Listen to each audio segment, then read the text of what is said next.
There is a secret about the human condition that has been hiding in plain sight for exactly 97 years. It does not sit in a climate-controlled vault like the famous fragments of Philadelphia, nor is it buried beneath the shifting sands of a remote Iraqi tell waiting for an excavator's brush. It sits in a quiet, dimly lit display case at the Ashmolean Museum in Oxford, England. It is catalogued by curators as a 19-3, 444, but most scholars of the ancient world know it simply as the Weld Blundell prism. When you first encounter this object, it isn't particularly imposing. It is a four-sided prism of baked clay, roughly 20 centimeters tall, standing upright as if it were a pillar of forgotten law. Its surface is covered in the tight, logical geometry of cuneiform script, the oldest writing system known to our species. In some places, the wedges are perfectly preserved, as sharp and deliberate as the day they were pressed into the wet earth by a stylus of reed. In other places, the clay has worn to a smooth, anonymous mud eroded by 4,000 years of silence. There is a faint, heavy tinge of dust and antiquity that seems to hang in the air around the glass case.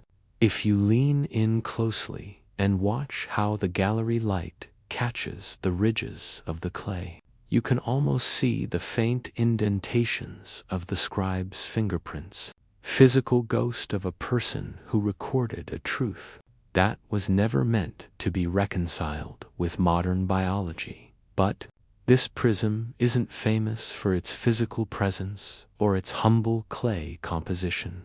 It is famous for the data it carries across the gulf of time. It contains the most complete and haunting copy of the Sumerian king list. Is that this text is a chronological puzzle.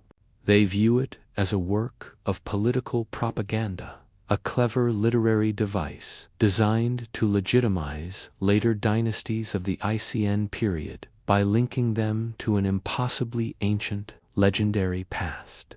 This interpretation is safe. It satisfies our need for historical boundaries and keeps the timeline of human evolution neatly tucked into the last 6,000 years. But this safe interpretation does not answer the central, glaring question that the prism itself poses to the modern mind.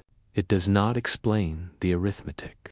It does not explain why a culture that was obsessed with the practicalities of trade, the exact measurements of grain, and the precise movement of the stars would record numbers that defy every known law of human biological possibility. The list begins not with a humble tribal leader, but with a simple, arresting statement that sets the stage for everything we are when kingship descended from heaven. The kingship was in Eridu. In the original Sumerian tongue, the term is na. To the ancients, this wasn't a metaphor for leadership. It was a description of an imported concept. It suggests that the framework for societal organization, the very idea of a structured civilization, was a divine technology that did not originate with humanity. It was brought here, and then the mathematics of the gods begins to unfold with a cold, rhythmic precision that should make any modern observer pause. In Eridu, Lulu became king. He ruled for 28,800 years. He was followed by Elongar, who ruled for 36,000 years. Two kings, ruling for a combined total of 64,800 years in the single, ancient city of Eridu. The prism continues this way. Page after page of clay, listing 8 kings across 5 cities, ruling for a staggering, cumulative total of 241,200 years. This entire vast era the prism states with absolute historical certainty existed before the flood swept over. Standard archaeology and the consensus of history assert that these rains are purely symbolic. They suggest they are mythological years, perhaps representing the vastness of time, or perhaps resulting from a misunderstanding of a hexadecimal numbering system by later, less sophisticated scribes. They call these numbers poetic exaggerations. This is the orthodox position, and it is a comfortable one because it allows us to remain the masters of our own history.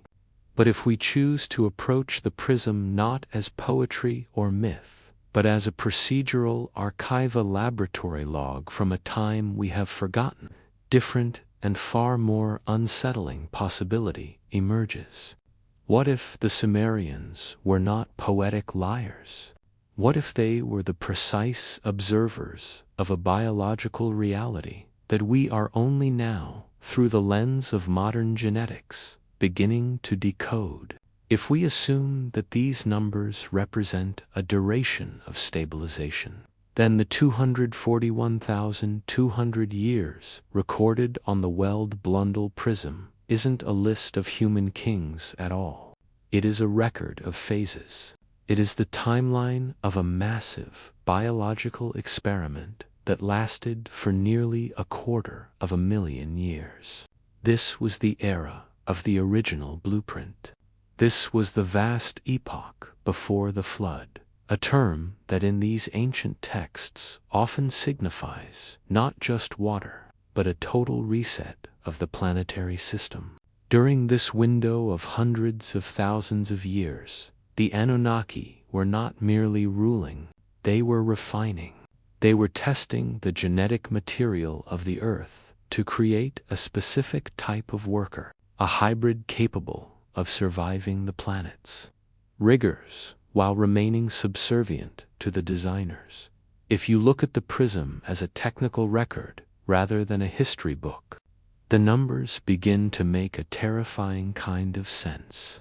The longevity of these kings reflects the biological stability of the creators, themselves beings whose cellular repair mechanisms were far superior to the truncated lifespans we experience today. The kings were likely the initial prototypes, the first successful iterations of a genetic line that possessed a longevity we would now call godlike. But to them, it was simply the standard operation of their biology. In the silence of the Ashmolean, the prism sits. It has been patient for 4 millennia, waiting for a generation that understands DNA well enough to realize that we are not the first version of ourselves. We are the result of a long, calculated series of edits, a slow narrowing of the biological window. The arithmetic of the Ashmolean isn't a mistake made by a primitive scribe. It's a map of our own DNA's prehistoric evolution, guided by hands that did not belong to this world. As we move into the next phase of this record, we must look away from the timeline and toward the blood itself. We must look at the crisis that forced the creators to open the blueprint and begin the work of making us. To understand the blueprint of our DNA, we must first understand the catastrophic failure that made our existence a biological necessity. The second chapter of this hidden history begins not in a laboratory, but with the first recorded labor dispute in the history of the cosmos. The evidence for this event is found in the Atrahasis epic, an ancient Babylonian text preserved on clay tablets in the British Museum. These tablets, dating back nearly 4,000 years, describe a time when gods were like men. They were not ethereal spirits, but physical, biological entities who had to perform the heavy labor of planetary maintenance themselves.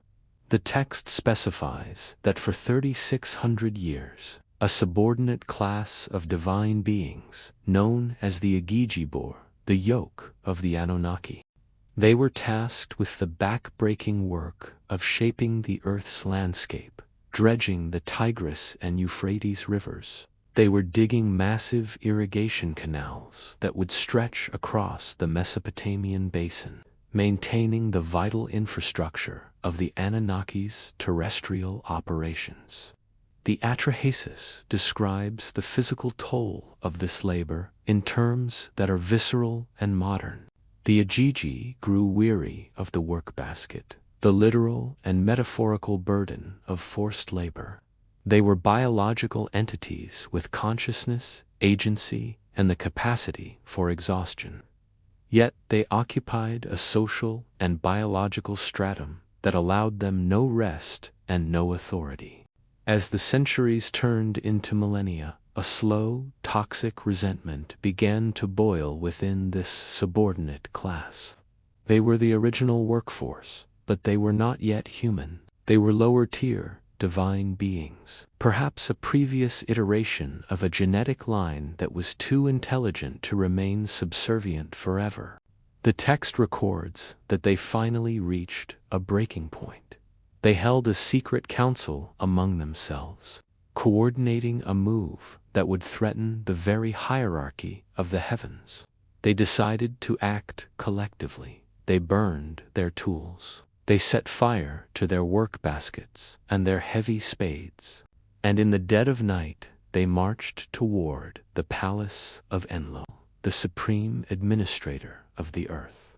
Imagine the scene as the ancient scribes described it. A silent, glowing blockade of hundreds of divine workers surrounding the palace while the high gods slept.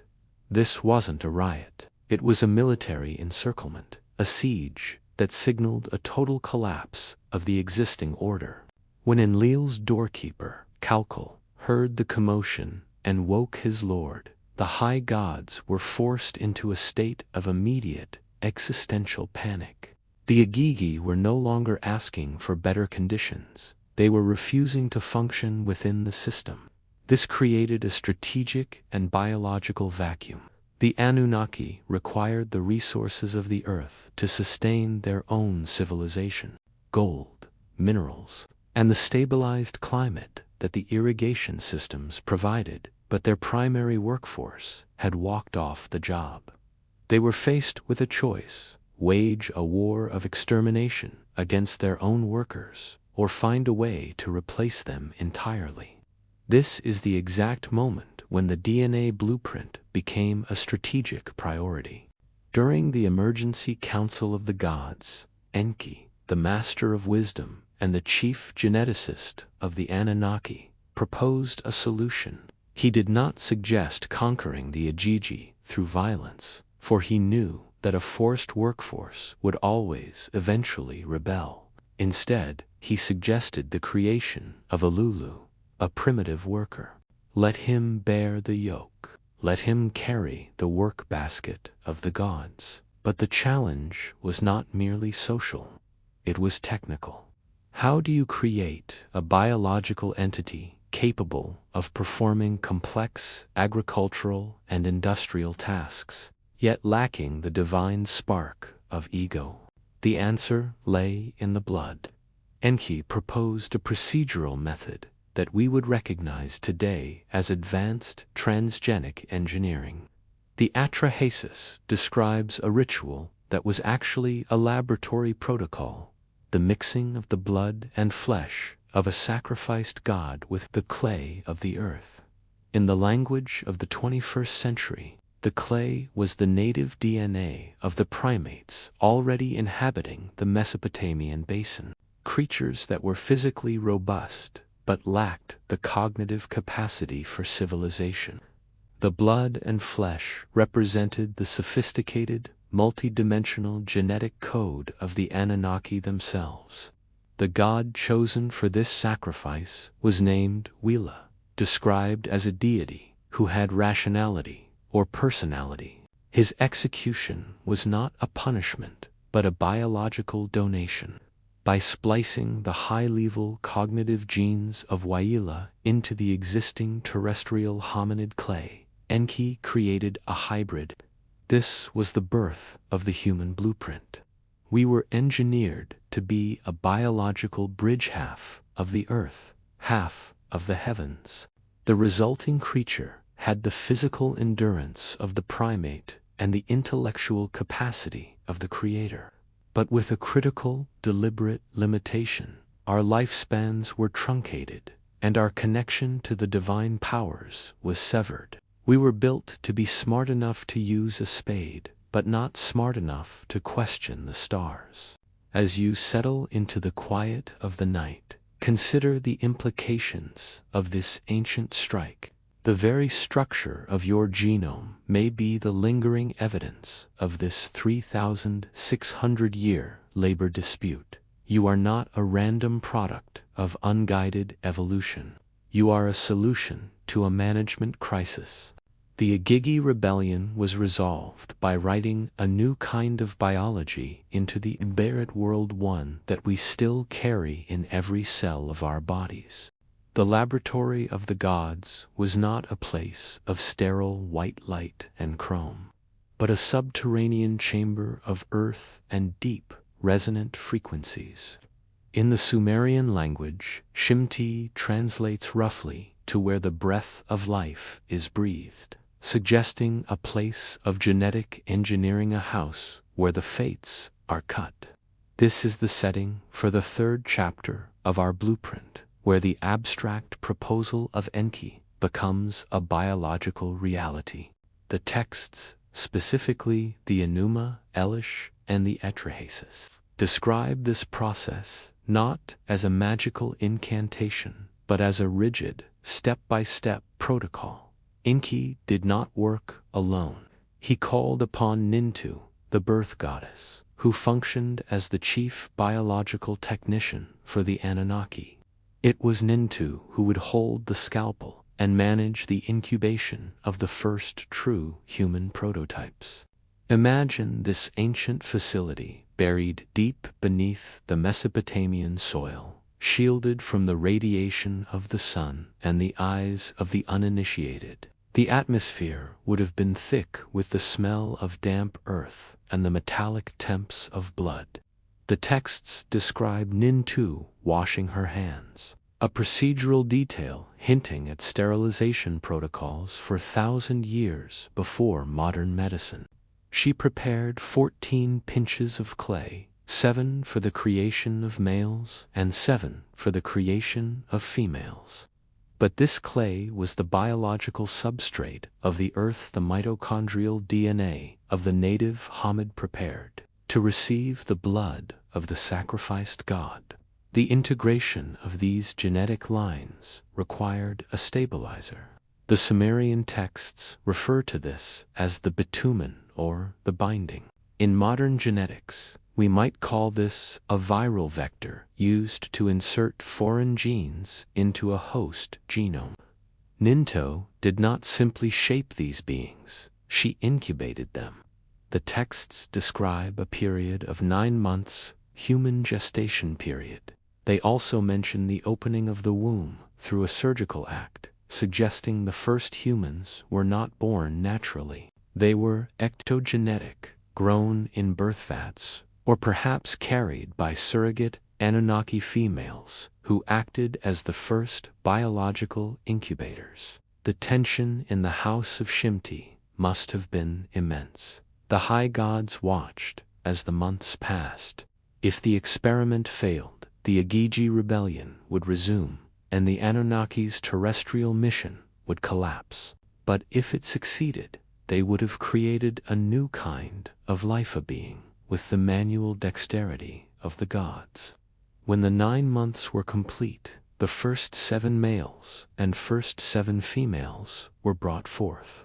They were the Adamu. The Sumerian records are surprisingly honest about the flaws in these early iterations. They do not describe a perfect creation. Nintu and Enki were essentially debugging the code in real time. They had to find the exact balance between the divine and the animal. Too much Anunnaki DNA, and the creature would be too intelligent and prone to rebellion. Too little, and the creature would be useless for labor. The blueprint we carry today is the result of this calibration. We are the version that finally worked. As the first 7 males and females were presented to the assembly of the gods were pleased. But there was a Kacha safeguard written into the very last line of the genetic code. To ensure this workforce could never rise up, their lifespans were programmed to degrade. The telomeres were capped. This was the death gene, a biological kill switch that made us permanent subordinates in the hierarchy of the cosmos. Your ability to speak and reason was breathed into you in that subterranean chamber. But so too was your mortality. A body, however perfectly engineered, is merely hardware. Without the proper software, it remains a hollow shell. To bridge this gap, the Sumerian texts describe a secondary process of instruction involving divine decrees known as the Mi in the cuneiform records. The Mi are depicted as physical object staplets, or perhaps wearable devices containing blueprints for society. Imagine the Adamu standing before their creators in the ancient city of Eridu. They were physically complete, but their minds were a blank slate. In the myths, the goddess Inanna is described as traveling to the Abzu to visit Enki to steal or obtain these programs. The narrative treats these Mi not as abstract ideas, but as digital or energetic packages that could be physically loaded. This download process represents the second major edit to our DNA blueprint. It suggests culture did not evolve slowly.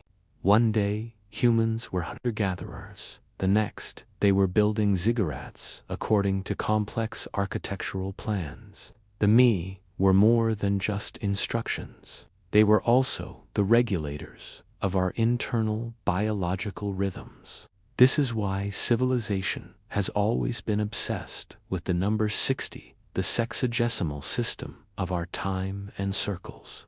It was a mathematical imprint left by the Mi, binding the human mind with the orbital mechanics of the Anunnaki's home world. Every time you look at a clock or a compass, you are interacting with cultural hardware hard-coded during this era. As the pre-Diluvian age drew to a close, the Anunnaki realized the blueprint they perfected was perhaps too successful. You carry the clay of the earth, the blood of the stars, and the software of an ancient celestial civilization. The 5th chapter of our genetic reconstruction moves from the creation of the general workforce to the engineering of a specific elite class, the kingship. In the Sumerian king list, after the initial descent of authority to the city of Eridu, we see a recurring pattern where power is not just a political appointment, but a biological distinction. The texts refer to the rulers as having a shepherd's role, but the linguistic roots suggest something more physical. The Sumerians often described their kings and high priests as having lapis lazuli features, beards, hair, or skin that shimmered with a celestial hue.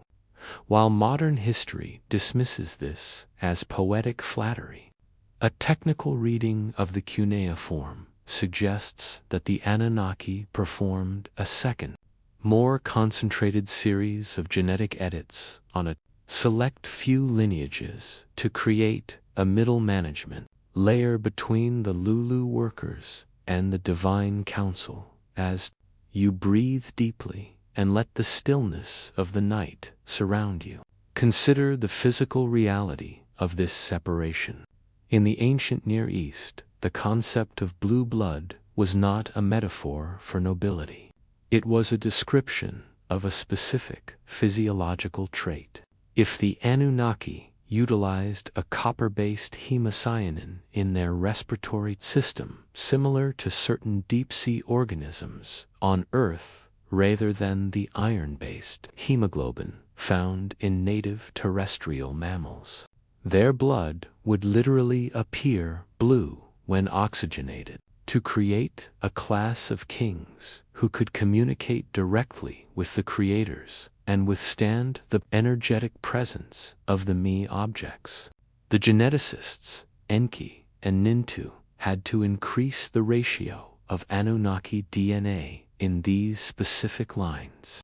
This was the kingship that descended from heaven, a literal, biological upgrade for a chosen few. The Sumerian texts are meticulous about the purity of these lines. They track the descent of kingship from Eridu to Badtibira, then to Larak, Sippar, and Shuruppak. In each city, the greatness of the ruler was measured by their proximity to the original blueprint. These kings were the En, the Lugal, and the Sargon figures who were granted extended lifespans. Though not as vast as the original Anunnaki, they far outlasted the common Lulu worker. While the common man might live 80 years, the antediluvian kings of the Weld-Blundell prism were recorded as ruling for thousands. This suggests a gradient of genetic splicing. The workers received enough divine code to be functional. The kings received enough to be sustainable. This biological hierarchy created the first social stratification in human history. It was not based on wealth or merit, but on the seed. The Sumerian term Numen refers specifically to genetic seed or lineage. The kings were tasked with maintaining the temples, which the texts describe not just as places of worship, but as houses or abodes where the Anunnaki resided. These structures were often called Ikor, the mountain house, and they functioned as biological and technological hubs. Only those with the lapis lazuli bloodline were permitted to enter the inner sanctum, likely because their modified physiology was the only kind capable of interacting with the radiation or high-frequency environments produced by the Anunnakis.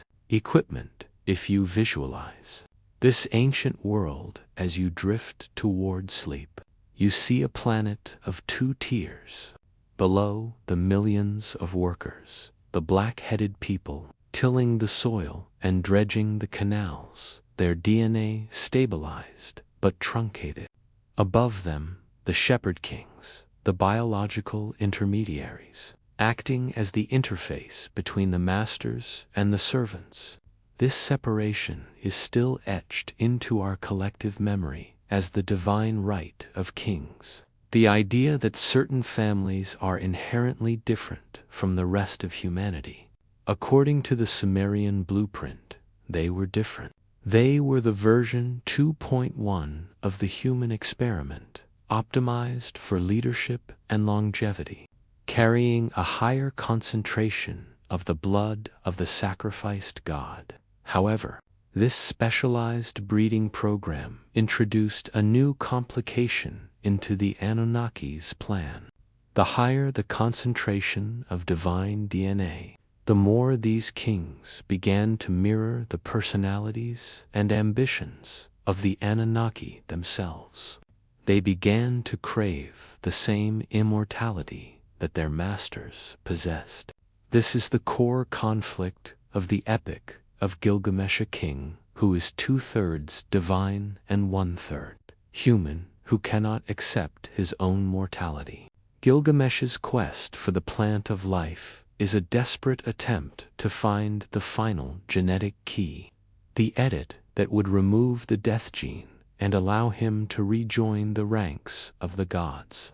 He was a creature caught between two worlds, a hybrid who realized he had been given the mind of a god but the expiration date of a beast. As the night grows darker, reflect on the legacy of this divided blood. The Sumerian texts suggest that the Anunnaki were very careful to keep the seed of kingship separate from the seed of the commoner.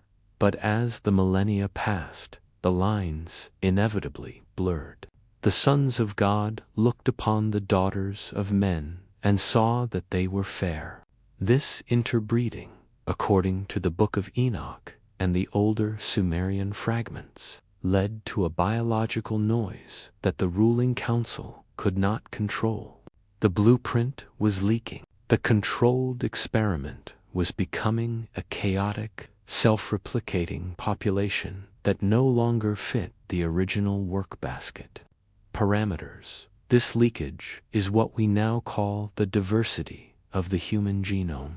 We are all, in varying degrees, descendants of this complex mixing of terrestrial clay and celestial blue blood. Some carry more of the king markers, others more of the worker markers.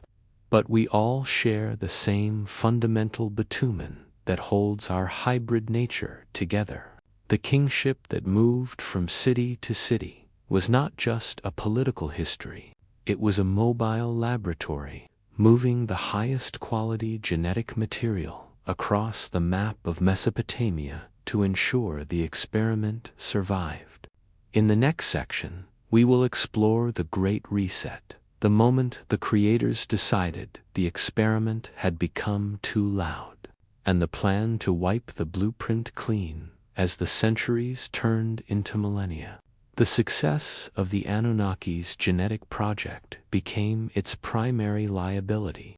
The blueprint had performed too well. The hybrid workforce, the black-headed people, had multiplied at a rate that the original simulations in the House of Shimti had perhaps failed to forecast. In the ancient Sumerian and Akkadian texts, specifically the later tablets of the Atrahasis, a new and unsettling theme begins to emerge: the noise. The text describes a planet that had become teeming, where the cities were overflowing with human activity, and the collective sound of humanity had become a physical irritant to the ruling council of the gods. Enlil, the chief administrator of the earth, is recorded as saying, "The noise of mankind has become too intense. I am losing sleep because of their uproar." To the modern ear, this sounds like the complaint of a frustrated landlord. But in the procedural context of these texts, noise carries a deeper, more biological meaning. It refers to the loss of control. The humans were no longer just a labor class. They were a self-organizing, self-replicating, biological force. They were innovating. They were interbreeding with the lower-tier divine classes. And they were beginning to manifest the divine traits of their creator's ambition, curiosity, and a refusal to remain tethered to the workbasket. The noise was the sound of a genetic experiment that had broken its containment. The blueprint was evolving in directions that the Anunnaki Council, particularly the conservative faction led by An, had never authorized. As you breathe slowly and let the darkness of the night envelop you, consider the cold, calculated response of the creators. They did not attempt to re-educate the humans or refine the laws. They decided on a series of biological and environmental interventions to reduce the population. This was the first Great Reset. Enlil initially proposed a drought, then a famine, and then a plague. He ordered the goddess Namtar, the personification of disease, to wipe the slate. For years, the human blueprint was subjected to extreme evolutionary pressure biological stressors designed to kill off the weak and thin the herd. But each time, the geneticist, Enki, who held a paternalistic affection for his creation, intervened. He whispered secrets to his favored human, Atrahasis, showing him how to appease the gods of plague or how to find water in the parched earth. This internal conflict among the Anunnaki, one brother seeking to preserve the blueprint, The other seeking to destroy is the central tension of our prehistory.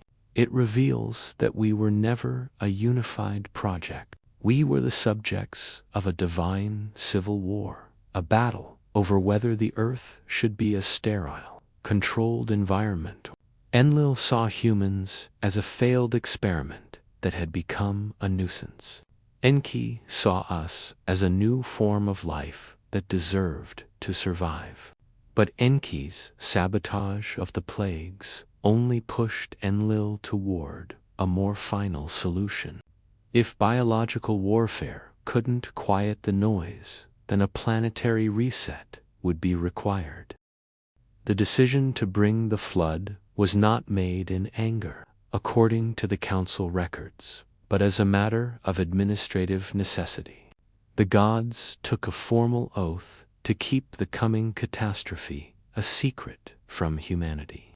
They intended to let the waters sweep the blueprint clean, returning the earth to a state of primordial silence. They would start again, perhaps with a more limited, more obedient version of the Lulu. But the blueprint we carry today is the one that survived because the secret was leaked. Enki, unable to break his oath directly, spoke to the wall of Atrahasis' red hut, knowing the man was listening on the other side. Wall, listen to me. Reed hut, hear my words. He gave the instructions for the preservation of the seed. The ark described in the Sumerian and Akkadian texts was not merely a wooden boat for animals. The term used is magur, which translates to a very great ship, but its structural description sealed with bitumen, reinforced with ribs, and possessing a roof like the apsisig, suggests a specialized containment vessel. It was a mobile laboratory, a lifeboat for the human genome. Enki instructed Atrahasis to bring the seed of all living creatures on board. In a modern context, this was a genetic bank collection of stabilized DNA sequences that would allow the biosphere to be rebooted once the reset was complete. The flood was the ultimate stress test for the human blueprint. It was the moment the experiment was almost deleted from the cosmic hard drive as you drift closer to sleep. Imagine the terrifying scale of this event. The flood wasn't just a local river overflowing. It was a planetary inundation that the texts describe as lasting for 7 days and 7 nights. A storm so violent that even the gods cowered like dogs in the upper atmosphere, terrified by the forces they had unleashed. When the waters finally receded, the world was silent. The noise had stopped. But as the sun broke through the clouds over the mountains of Ararat, a single vessel remained. The blueprint had survived, not because it was perfect, but because its creator couldn't bear to see it lost. The post-Diluvian human was different. The texts suggest that after the flood, the Anunnaki Council reached a compromise. They would allow humanity to continue, but they would further edit the blueprint to make us less of a threat. They shortened our lifespans even more. They introduced the vulnerabilities of modern human biology's susceptibility to disease, a longer period of childhood dependency, and a diminished capacity for the me technology. We were allowed to live, but we were made quieter. This is why our history truly begins after the flood. It is the history of the version 3.0 human, the one who remembers the gods only as distant, terrifying memories dot in the silence of your room. Reflect on the fact that you are the descendant of that survivor. You carry the seed that was saved from the reset. You are the noise that refused to be silenced, carrying a blueprint that has been edited, stressed, nearly erased, and finally restored. In the next section, we will look at the lamentations for the lost cities and the specific artifacts that were buried beneath the silt to ensure that if we ever became noisy again, we would have the tools to remember who we are. The seventh chapter of our genetic history begins with the heavy, suffocating silence that follows a planetary reset. In the Sumerian texts, the period immediately following the Great Flood is described as a landscape of vast mud, where the cities of the antediluvian Kings Eridu, Bad-Tibira, and Sippar had been buried under meters of alluvial silt. To the modern geologist, this silt layer is a physical reality found in the excavations of southern Iraq, a literal break in the human record. But to the Anunnaki, this was the cooling phase. The noise had been silenced, and the earth was a blank slate once more. However, the blueprint was not lost. Before the waters had been unleashed, the texts tell us that the god Enki and the survivor Atrahasis performed a final, desperate act of preservation. They buried the tablets of knowledge in the city of Sippar.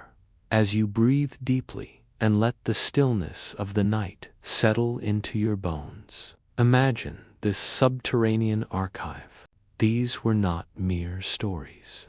They were the technical specifications of the human genome, the astronomical charts of the Nibiru orbital path, and the chemical formulas for the stabilization of the bitumen that bound our DNA.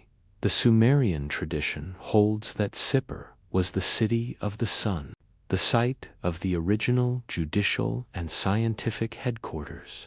By burying the records there, the creators ensured that even if the biological workforce was decimated, the instructions would remain.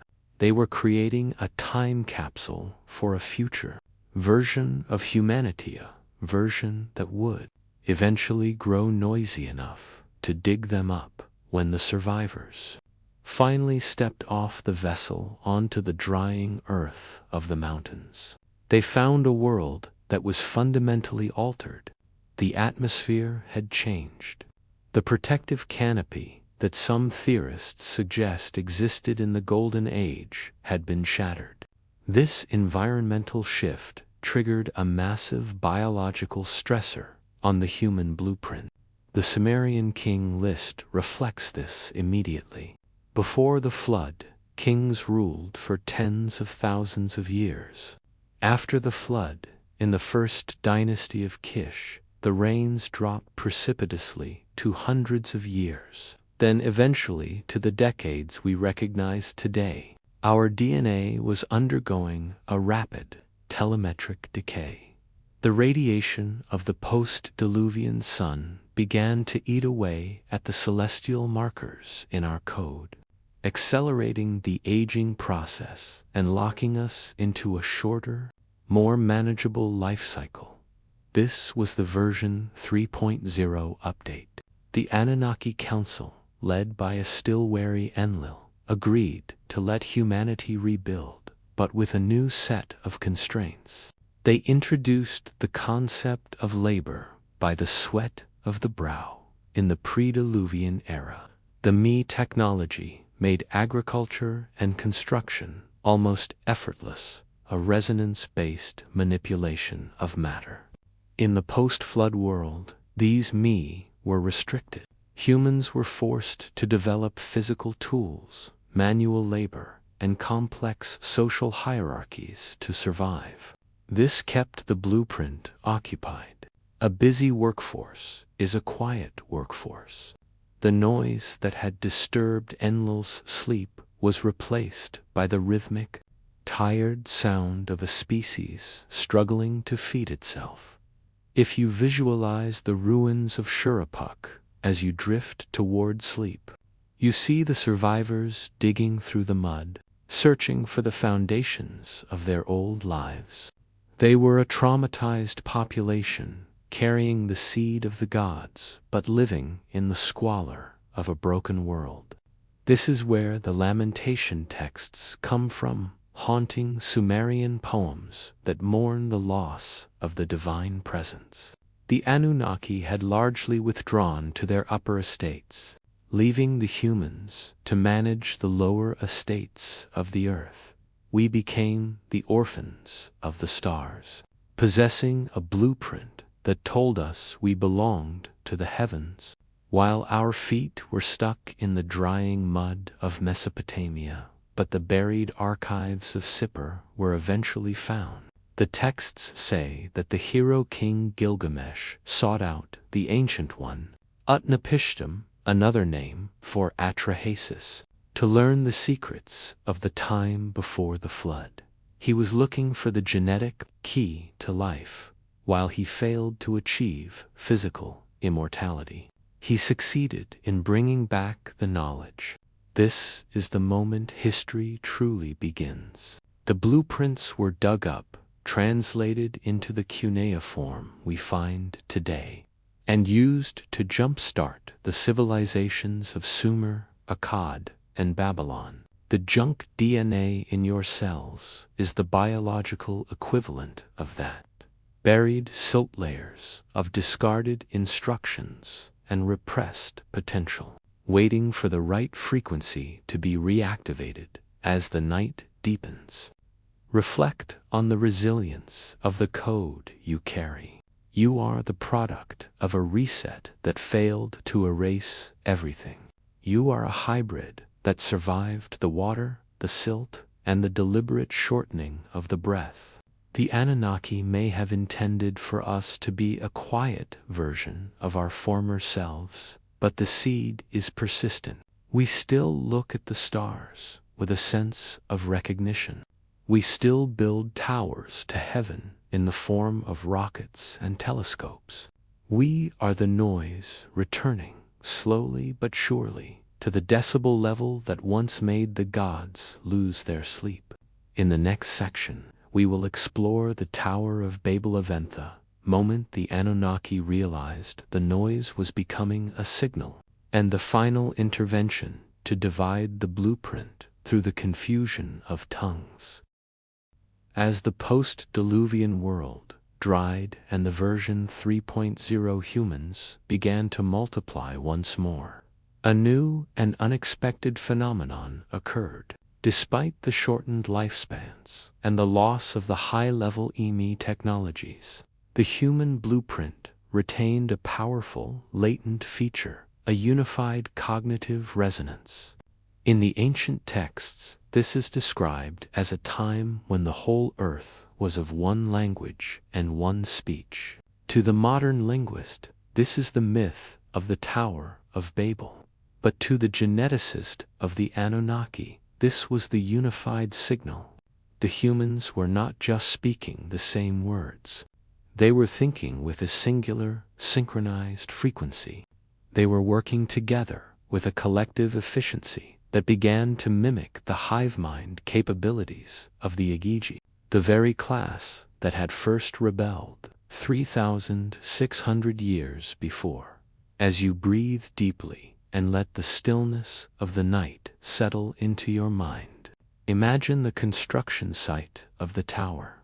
The Sumerian fragments call it the E-Temen-N-Key, the house of the foundation of heaven and earth. This was not merely a brick-and-mortar monument to human vanity. It was a technological attempt to reach the gate of the gods to physically or energetically re-access the orbital platforms where the Anunnaki Council resided. By concentrating their collective labor and utilizing the knowledge they had recovered from the buried archives of Sippar, the humans were attempting to make a name for themselves, Sumerian phrase that literally means to establish a Shem, an airborne vehicle or a high-frequency connection to the stars. The Anunnaki Council, watching from their upper estates, saw this unified signal as a critical security breach. The blueprint was supposed to be quiet. Instead, it was resonating at a frequency that threatened to bypass the limitations of the Great Reset. Enlil, ever the advocate for containment, descended to see the city and the tower. The text records his alarm: "Behold, the people are one, and they have all one language. And this they begin to do, and now nothing will be restrained from them, which they have imagined to do." The fear was not of the tower's height, but of the human imagination, the unlocked potential of a synchronized genome. The response of the gods was not a flood of water, but a flood of confusion. This was the second major intervention in the post-Diluvian blueprint. The Anunnaki confounded their speech, but on a biological level, this was a fragmentation of the neural pathways associated with communication and collective resonance. They scrambled the signal. They introduced genetic variants that favored tribalism over globalism, causing the single human family to fracture into disparate groups, each with its own dialect, its own cultural markers, and its own inherent distrust of the other. If you visualize the sudden silence at the construction site as you drift toward sleep, you can feel the tension as neighbors suddenly found themselves unable to understand one another. The tower was abandoned, not because it was broken, but because the workers could no longer synchronize their efforts. This intervention created the modern human condition, a species possessing a unified biological blueprint, but a fragmented psychological interface. We are a signal that has been broken into 1,000 different noises, making it nearly impossible for us to act as a singular, global force ever again. This fragmentation was the ultimate safeguard for the creators. By dividing the blueprint into competing languages and ethnicities, the Anunnaki ensured that humanity would spend the majority of its energy fighting itself rather than looking upward. The noise of the earth returned to its intended state, a chaotic, unorganized hum of local conflicts and linguistic barriers.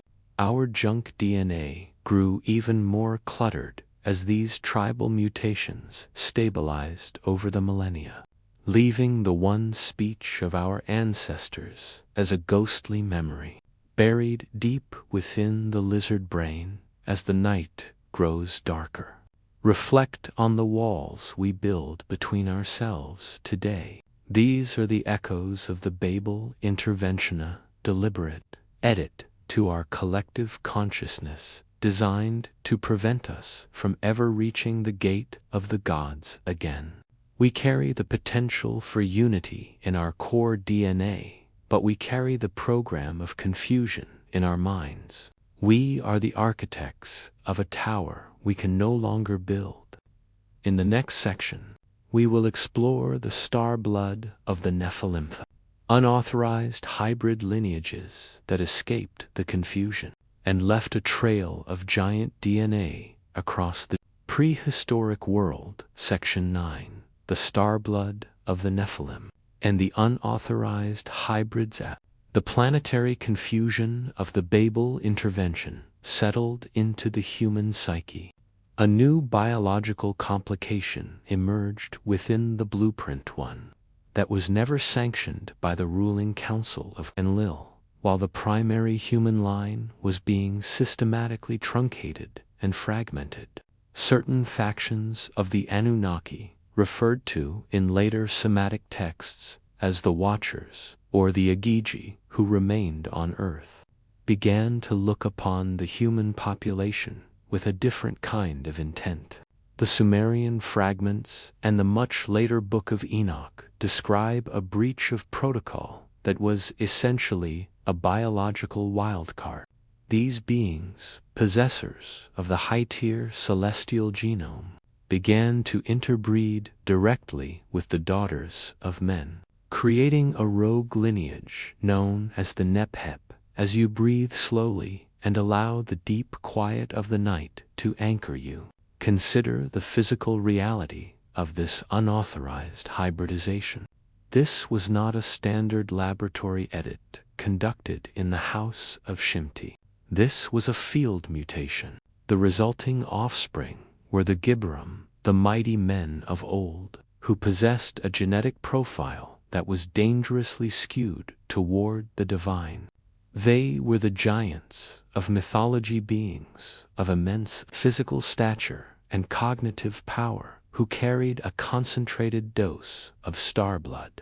In the Sumerian king list, these individuals are often the ones whose reigns bridged the gap between the divine and the mortal, standing taller and living longer than the version 3.0 humans around them. This star blood was a direct violation of the genetic constraints established.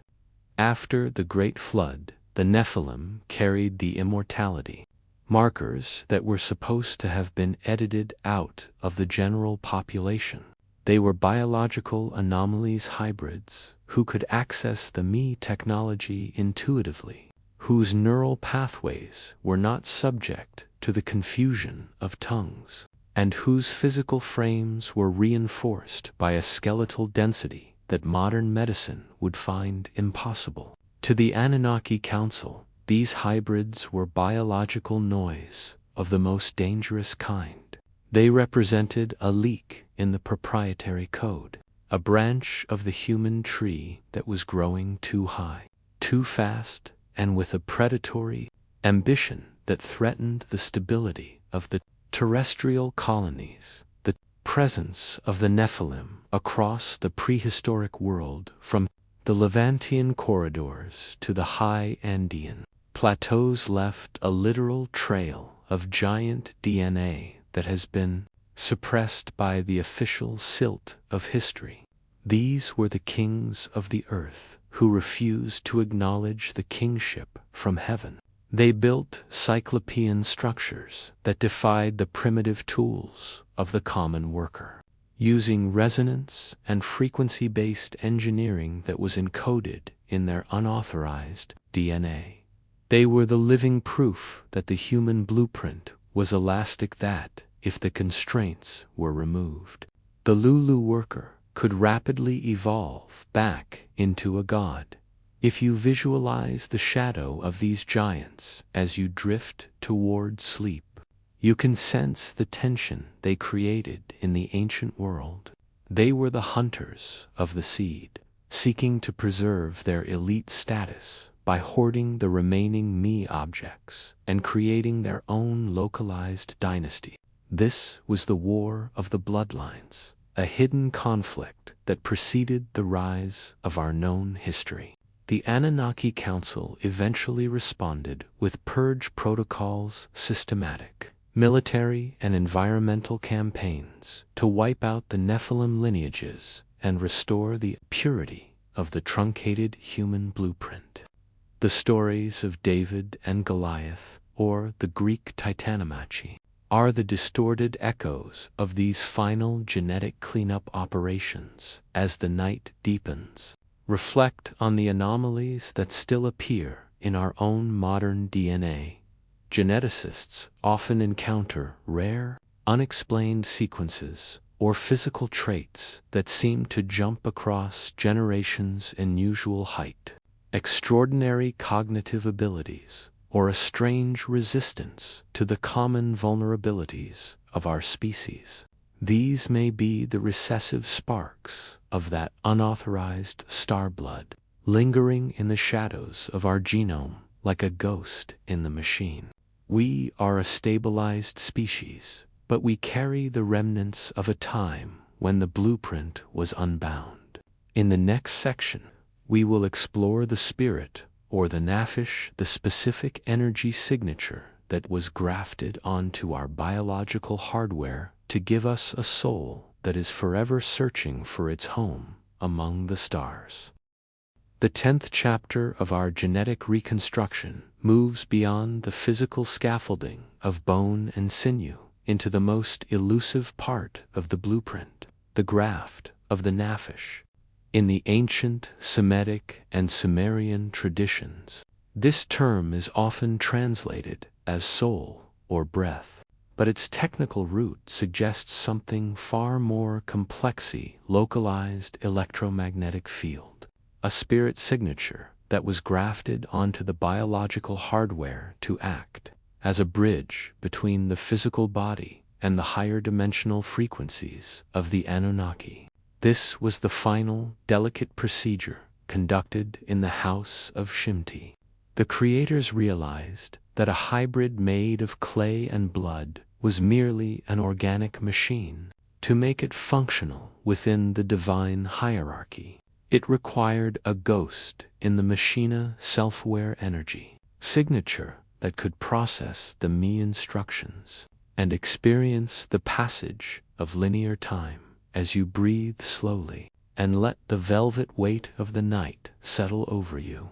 Consider the nature of this energetic graft. The Sumerian texts describe Enki breathing into the nostrils of the Adamu, a procedural act of synchronization. This was the moment the human heart began to beat, not just as a pump for blood, but as a resonator for the planetary magnetic field. The Anunnaki were masters of resonance. They understood that biology is essentially an antenna. By grafting the Naphish onto the human blueprint, they gave us the ability to perceive meaning, to experience awe, and to feel a profound, inexplicable longing for a home that we have never physically visited. This is the source of the human spiritual impulse, a biological homing beacon that was hard-coded into our energetic structure. However, this graft came with a specific design constraint. The Naphish was designed to be leaky, unlike the localized, self-contained energy fields of the Anunnaki, which allowed them to retain their memories and identity across vast stretches of time. The human soul signature was engineered to dissipate at the moment of physical death. This was the secondary kill switch. The ruling council did not want a workforce of immortal spirits who could accumulate wisdom across multiple lifetimes. They wanted a fresh workforce for every generation. This is why we experience amnesia at birth and dissolution at death. The blueprint allows us to carry the capacity for the divine, but it prevents us from retaining the data of the divine.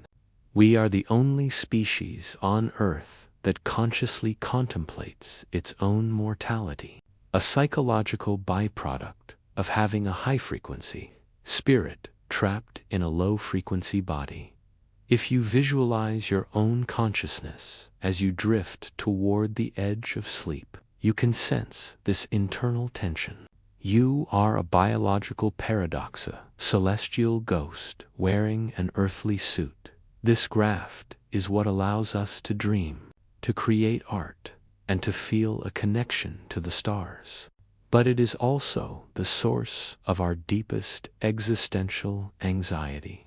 We feel unfinished because we are unfinished. The blueprint was intentionally left open-ended in its energetic capacity, allowing the Anunnaki to tune the human population according to their needs. In the ancient temples, the high priests would use incense, chanting, and specific geometric layouts to align the Naphish of the workers, creating a state of collective obedience that was maintained through resonance rather than force. The Naphish graft is also the reason why humanity is so susceptible to external influence. Because our energy fields are leaky, we are constantly absorbing the frequencies of our environment, the noise of the city, the signal of the media, and the subtle magnetic shifts of the planet itself.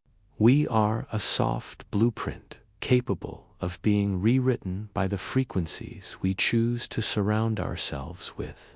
This was a deliberate feature, not a bug. It made the Lulu worker highly adaptable and easy to reprogram.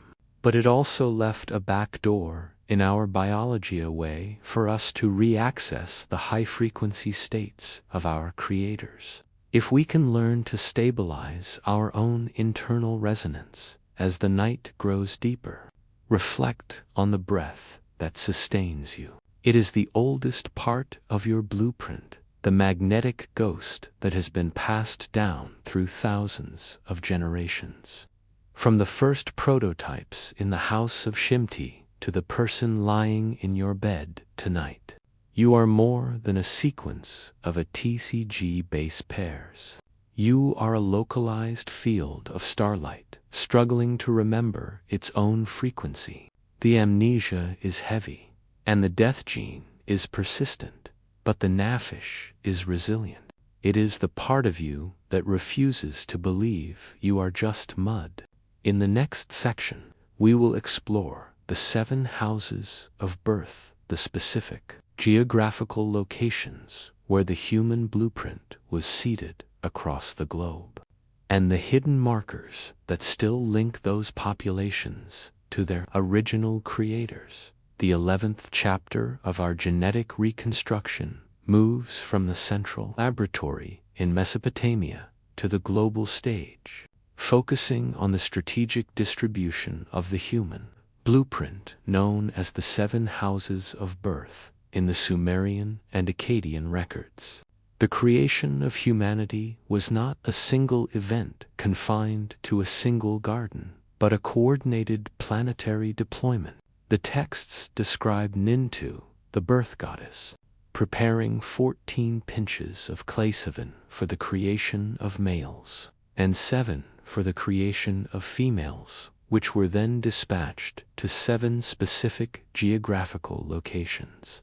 These sites were chosen not for their beauty, but for their proximity to the Earth energy nodes, the ley lines and magnetic vortices that allowed the newly engineered human biology to stabilize within the terrestrial atmosphere. As you breathe deeply and let the heavy, rhythmic quiet of the night anchor your body, consider the scale of this planetary seeding. The Sumerians called these locations the foundations of the world, and they correspond to the primary centers of ancient civilization that would eventually emerge: the Mesopotamian basin, the Nile Valley, the Indus Valley, the Yellow River, the high Andean plateaus, the Mesoamerican jungles, and the Mediterranean islands.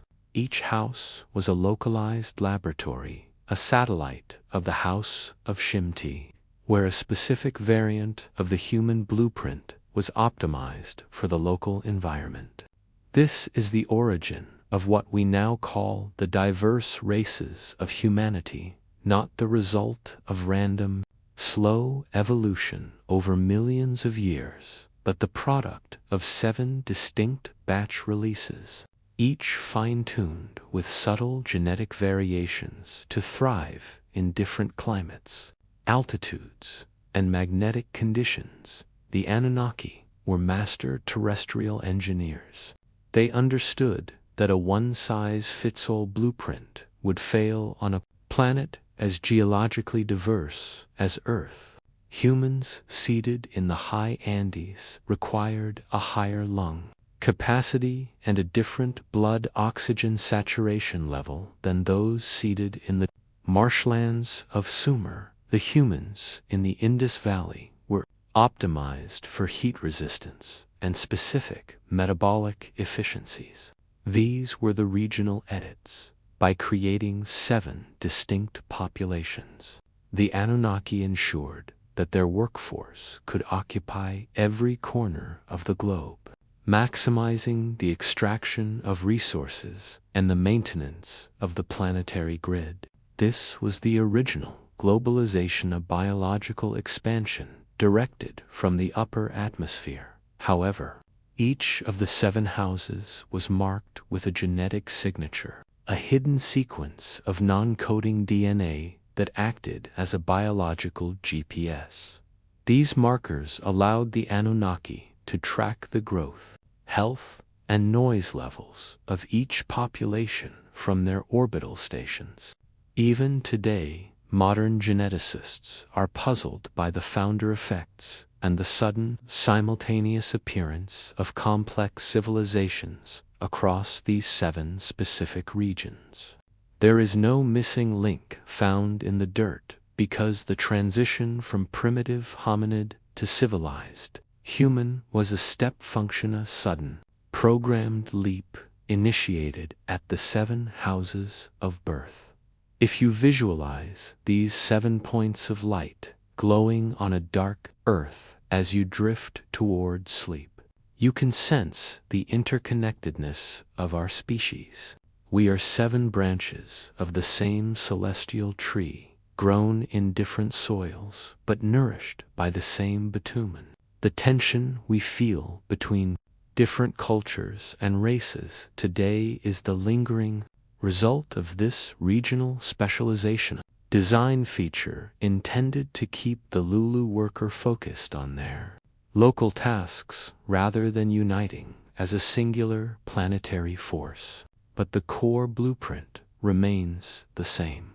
Whether in the shadow of a ziggurat or a pyramid, the spirit graft of the Naphish and the death gene of the telomeres are universal.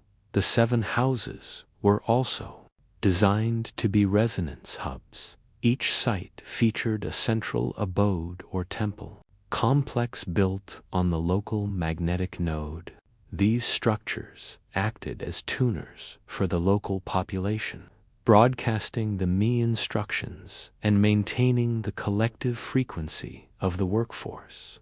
When the confusion of tongues occurred at Babel, these tuners were essentially distanced, causing the 7 branches to drift apart and lose their connection to the central House of Shimti. We became localized fragments of a global plan, forgetting that we were once part of a unified biological project. As the night grows darker, reflect on the hidden map written into your own ancestry. You are a descendant of one or more of these 7 houses, carrying the specific environmental optimizations and the magnetic signature of an ancient laboratory. You are a planetary citizen in a way that modern politics cannot fully grasp. You are part of a biological network that spans the globe, a network that was seeded with intent and monitored for millennia. In the next section, we will explore the blood sacrifice and the life force extraction, the unsettling reason why the Anunnaki required the human blueprint to produce a specific kind of emotional and energetic output. The 12th chapter of our journey into the DNA blueprint descends into one of the most unsettling aspects of the Anunnaki's genetic design, the requirement for an energetic output known in certain esoteric circles as lush, while the physical labor of the work basket, the digging of canals, and the mining of gold is well documented. In the Sumerian cuneiform, there is a secondary, more subtle extraction process described in the temple rituals and the lamentation texts. This process involves the harvesting of human emotional energy, the Anunnaki being high-frequency biological entities, required a specific kind of life force, or Baru, to maintain their own cellular stability while stationed in the dense, low-frequency environment of the earth. As you breathe slowly and let the velvet silence of the night settle over your skin, consider the possibility that your emotions are not merely internal experiences, but a form of biological fuel. The Naphish Grafta, magnetic ghost we explored in Section 10, was engineered to be highly reactive to external stressors. When a human experiences intense fear, profound grief, or even the ecstatic devotion found in religious worship, their electromagnetic field expands and sheds energy. The Sumerian texts describe the aroma of the sacrifices reaching the nostrils of the gods. But a technical reading suggests that it wasn't the smoke of the burnt offering they craved. It was the intense, emotional state of the worshippers gathered in the temple courtyard. The Anunnaki temples were engineered as resonance cavities, designed to amplify and collect this emotional discharge. The ziggurats, with their specific geometric ratios and quartz-heavy stone, functioned as energetic funnels, drawing the louche upward toward the abode of the resident deity. This is the hidden reason for the elaborate rituals, the blood sacrifices, and the constant demand for awe and fear found in the ancient records. The human blueprint was designed to be a high-yield emotional generator. We were edited to feel more deeply and react more violently than the native terrestrial primates, providing a constant stream of life force for our creators. This extraction protocol explains why human history is so saturated with conflict and drama. Peace is energetically flat. It produces very little harvestable louche, high-intensity events, and massive social upheavals produce a surplus of emotional energy that the Anunnaki could utilize to power their immu technologies or sustain their own longevity. According to the lamentation for Sumer and the gods would sometimes weep during these destructions, but they would not stop them. They were the harvesters, and the harvest was ripe. The blueprint was working exactly as intended, turning the clay of the earth into the nectar of the heavens. If you visualize your own heart as a glowing, energetic center as you drift toward sleep, you can feel the leakiness we discussed earlier. You are constantly broadcasting your emotional state to the environment. This is why you feel drained after a period of intense stress or revitalized in a place of collective joy. You are participating in a biological exchange that is thousands of years old. The Anunnaki designed us to be generators, and the world they built around us, the social hierarchies, the religions, and the territorial disputes, is the turbine that keeps the generator spinning. However, there is a shadow side to this protocol. If the harvest becomes too dark, for the noise of human suffering becomes too intense, it can actually contaminate the local magnetic field, leading to the plagues and resets we explored in the earlier sections. The Anunnaki had to balance the need for energy with the need for a stable, healthy workforce. They were like farmers who had to ensure they didn't overwork the soil. This balance is the reason for the moral codes and laws given to humanity. They were not for our benefit, but to ensure the louche produced was of a specific, sustainable quality, neither too bitter with despair, nor too thin with apathy. As the night grows deeper, reflect on your own emotional landscape. Your feelings are your own, but the wiring that allows you to feel them so intensely is part of a blueprint designed for a purpose you were never told. You carry the capacity for infinite love and devastating sorrow because you are a biological battery for a civilization that operates on frequencies we are only beginning to understand. The awe you feel when looking at the stars is the homing beacon of your spirit, but the fear you feel in the dark is the harvest of your creators. In the next section, we will explore the immortality protocols, the specific biological secrets that the Anunnaki kept for themselves, and the tree of life that was guarded by the flaming sword of the Cherubim.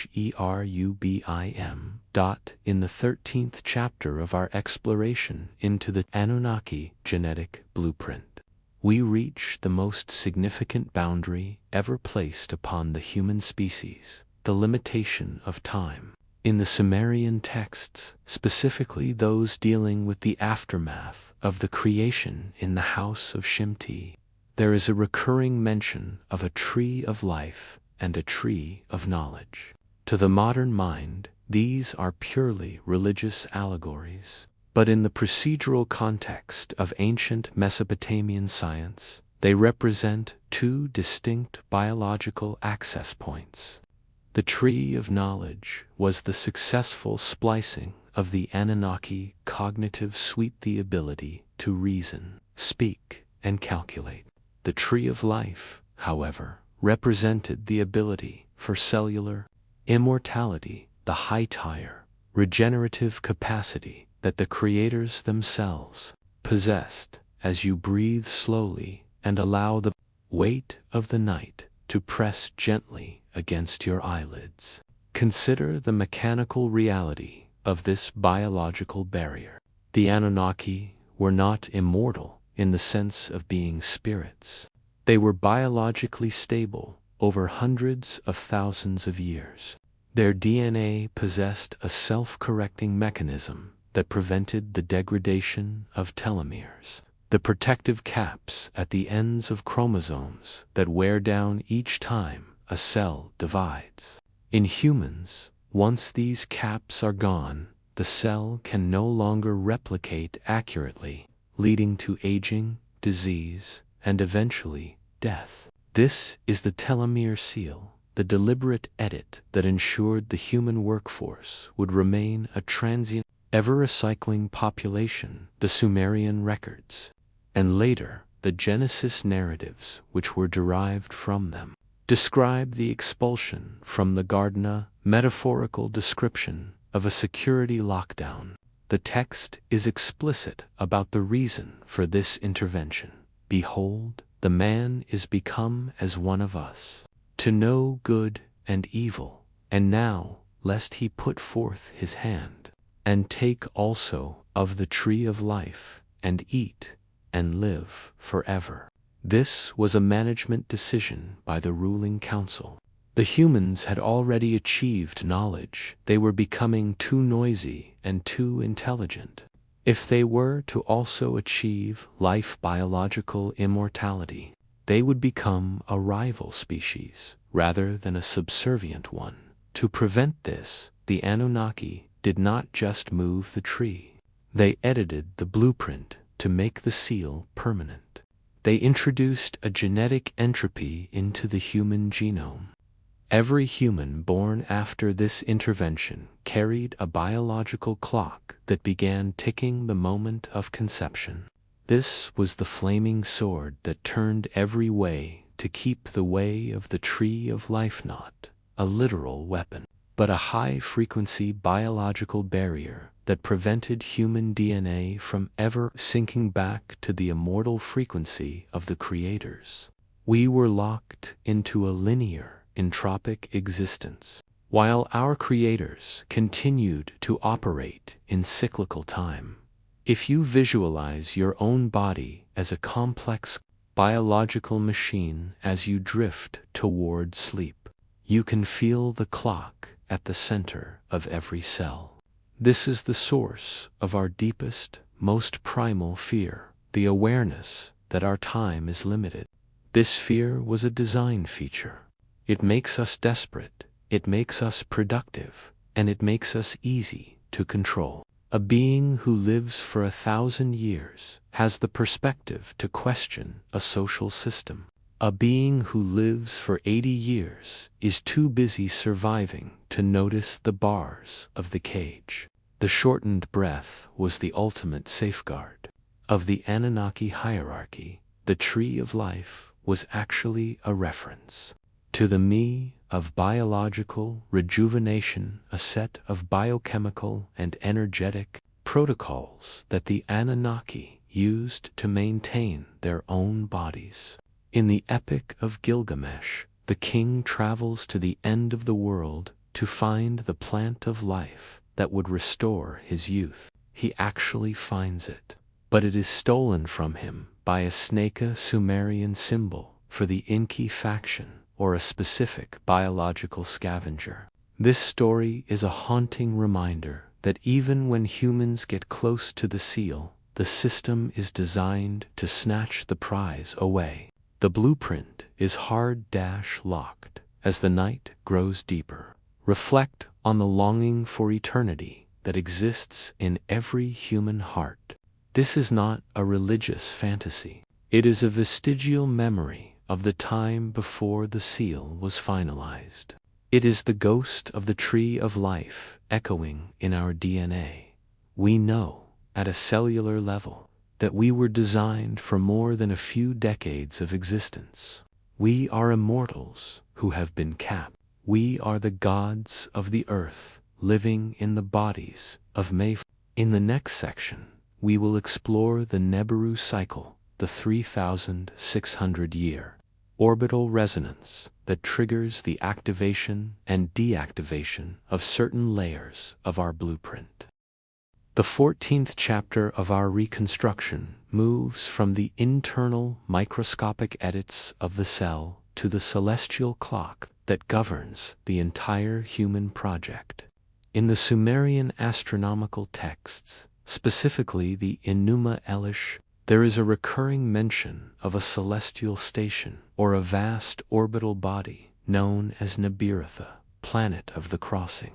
While modern astronomy continues to search for a planet 9 at the edge of our solar system, the ancient records describe Nibiru not merely as a physical world, but as a biological metronome.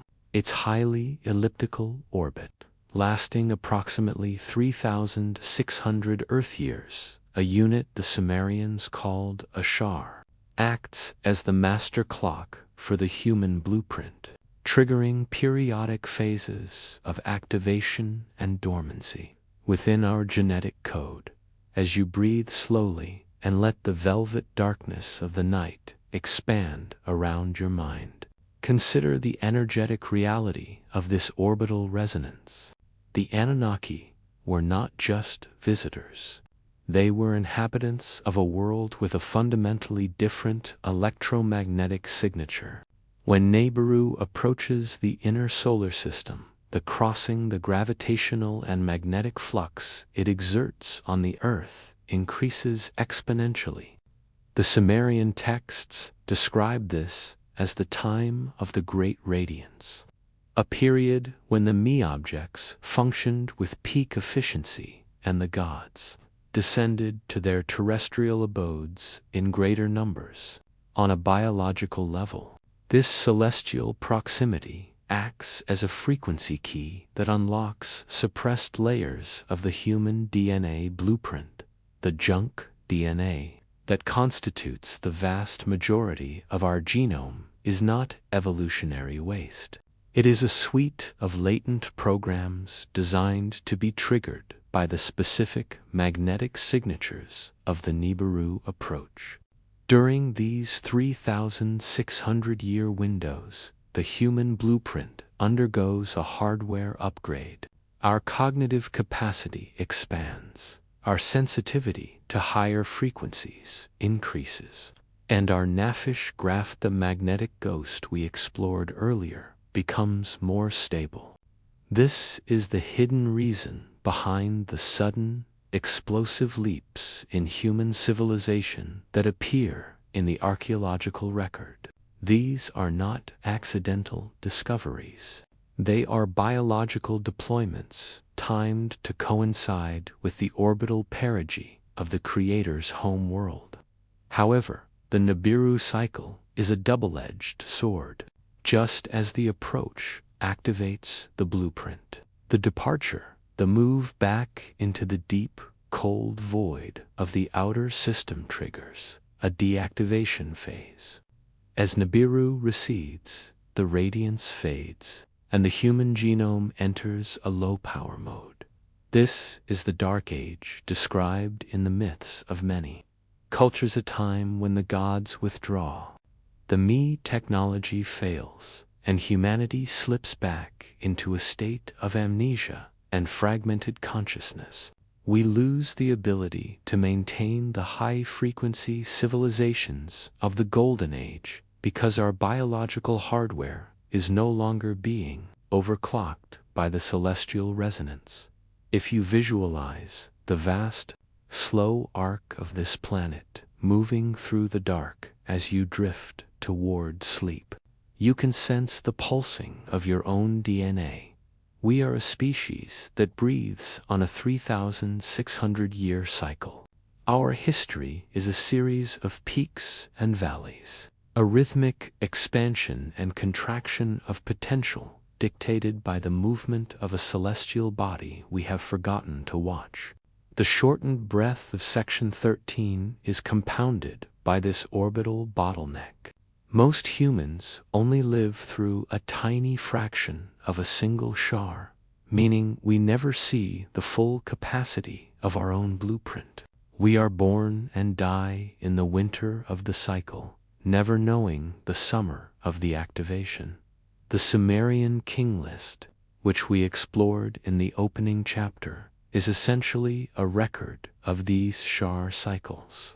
The vast reigns of the antediluvian kings represent the high-frequency eras when the blueprint was fully active and life was sustained by the Nibiru resonance. The flood itself was likely a catastrophic byproduct of a particularly close orbital crossing, a gravitational surge that tilted the Earth's axis and wiped the slate clean. Since that reset, we have been living in the shadow of the crossing, waiting for the next return of the radiance to unlock the junk code and restore the signal. As the night grows deeper, reflect on the longing for the return that permeates human religion and mythology. This is not a psychological fantasy. It is a biological anticipation. Your DNA is waiting for the frequency key. You feel unfinished because the most advanced parts of your blueprint are currently in sleep mode, waiting for the celestial clock to strike the hour of the crossing. We are a species in hibernation, carrying a library of star knowledge that we cannot currently read. In the next section, we will explore the serpent of the abyss, the specific faction of the Anunnaki that went rogue to try and unlock these programs early, and the war that still rages within our own blood. The 15th chapter of our reconstruction delves into the internal schism that fractured the Anunnaki leadership, a conflict that was fought not just in the heavens, but within the very double helix of the human genome. In the Sumerian tradition, this is the story of Enki, the master geneticist of the Absutha, deep water or subterranean laboratorium, his contentious relationship with the ruling council. While the council, led by Enlil, viewed the human blueprint as a strictly regulated utility, Enki was the serpent of the abyss. In ancient iconography, the serpent was not a symbol of evil, but a representation of the twisting strands of DNA and the flow of hidden knowledge. Enki was the rogue engineer who decided to insert a backdoor into the human coda sequence of unauthorized instructions designed to bypass the Telomere Seal and the Babel confusion. As you breathe slowly and let the velvet weight of the night settle into your thoughts, consider the nature of this biological sabotage. Enki understood that the version 3.0 human was a truncated creature, a being of limited potential. To ensure that his creation might one day achieve kingship over its own destiny, he hid a series of recessive sparks within the non-coding regions of our DNA. These are the Promethean genes, sequences that remain dormant for generations, only to spontaneously activate in certain individuals. These are the geniuses, the visionaries, and the revolutionaries who appear throughout history, individuals whose blueprints have glitched.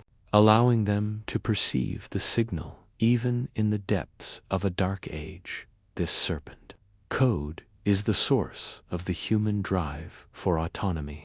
It is the part of you that rebels against arbitrary authority, the part that seeks to know despite the warnings of the tree of knowledge. Enlil's faction recognized this sabotage early on, and much of the war of the gods described in the Atriasis and the Enuma Elish was actually a series of countermeasures designed to patch the human blueprint and overwrite Enki's backdoors. They introduced the programs of guilt and the fear of the abyss, psychological overlays intended to make humans afraid of their own latent potential. They wanted us to view the Serpentower own genetic curiosity as something monstrous that must be suppressed. The Enki's domain was described as a watery, dark place, but a technical reading suggests it was a high-technology facility where the bitumen of the human blueprint was continuously monitored and tweaked. The Serpent of the Abyss was the caretaker of this facility, a being who spent hundreds of thousands of years watching the human experiment evolve.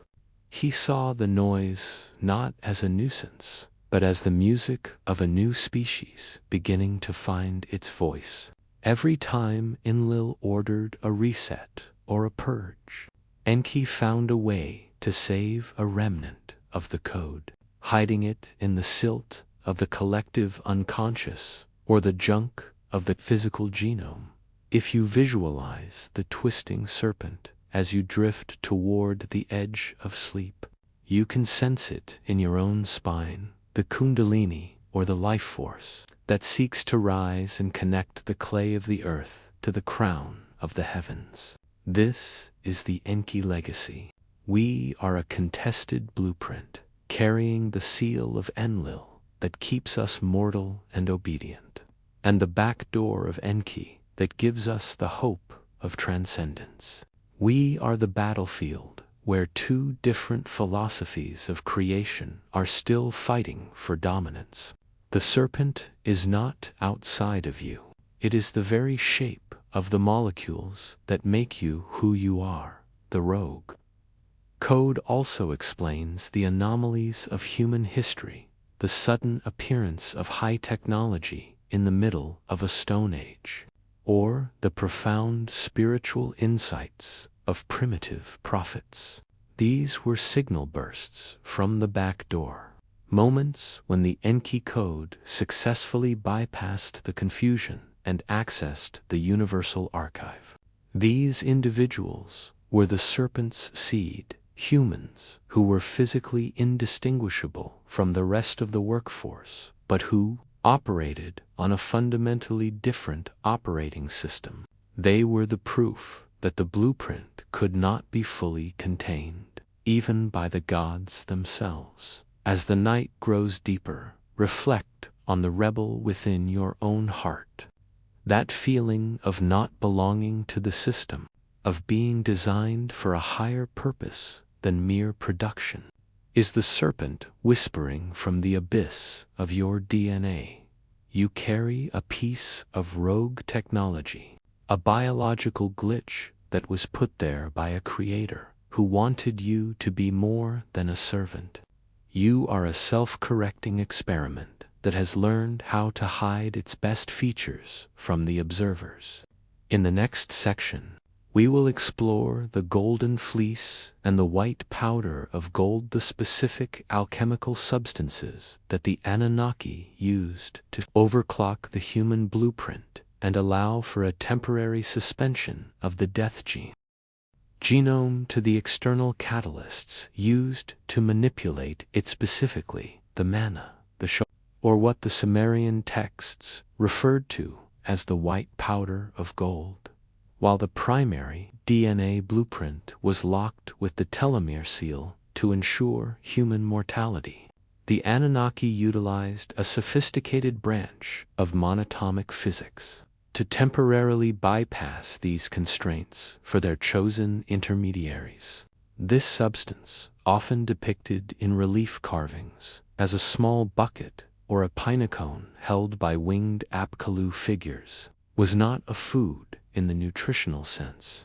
It was a high-frequency, a biological overclock designed to synchronize the human cellular vibration with the immortal frequency of the creators. As you breathe slowly and let the velvet silence of the night settle into your physical form, consider the chemical reality of this monatomic gold.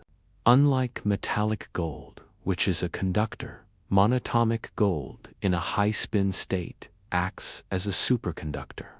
The Sumerian records describe the stone of fire, or the sham, which gave the kings their radiance.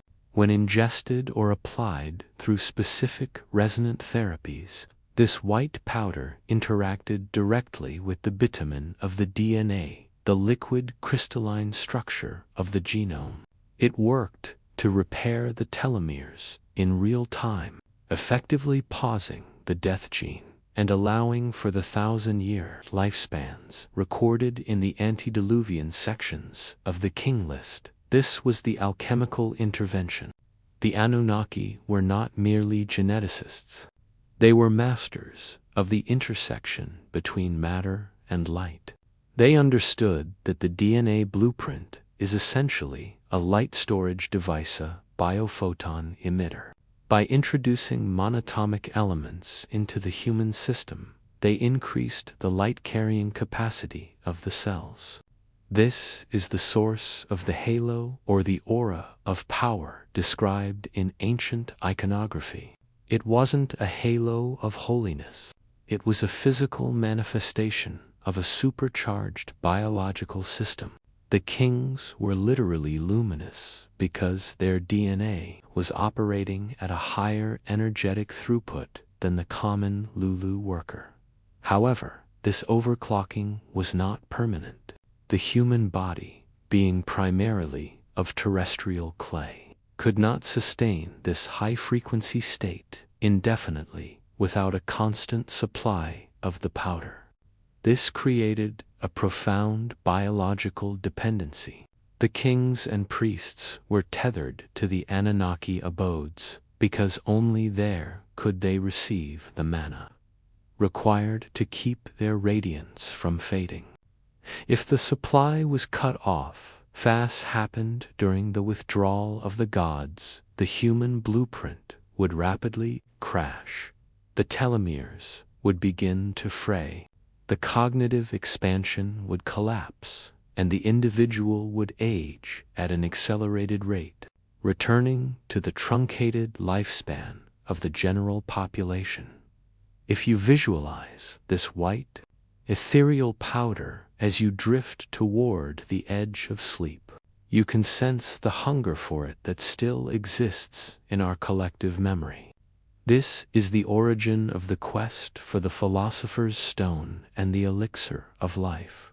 We remember a time when godmen walked the earth, possessing a vitality that defied nature. We are still searching for the external edit that will fix our internal flaw. But the Anunnaki were careful to keep the white powder under strict me protocols. It was never intended for the masses. It was a tool for the shepherds to ensure they remained superior to the flock while remaining dependent on the masters. This superconductivity also explains the Ark of the Covenant and other power cells described in ancient texts. These were not religious boxers. They were transmutational devices used to produce or stabilize the monatomic elements through high-voltage resonance. To touch the ark was to die, not because of divine wrath, but because of the immense electromagnetic discharge required to maintain the monatomic spin state. The human blueprint, when properly tuned by these substances, could act as a biological capacitor, storing and directing these immense energies. Without the substance, we are insulators, disconnected from the high-frequency grid of the cosmos. As the night grows deeper, reflect on the light within your own cells.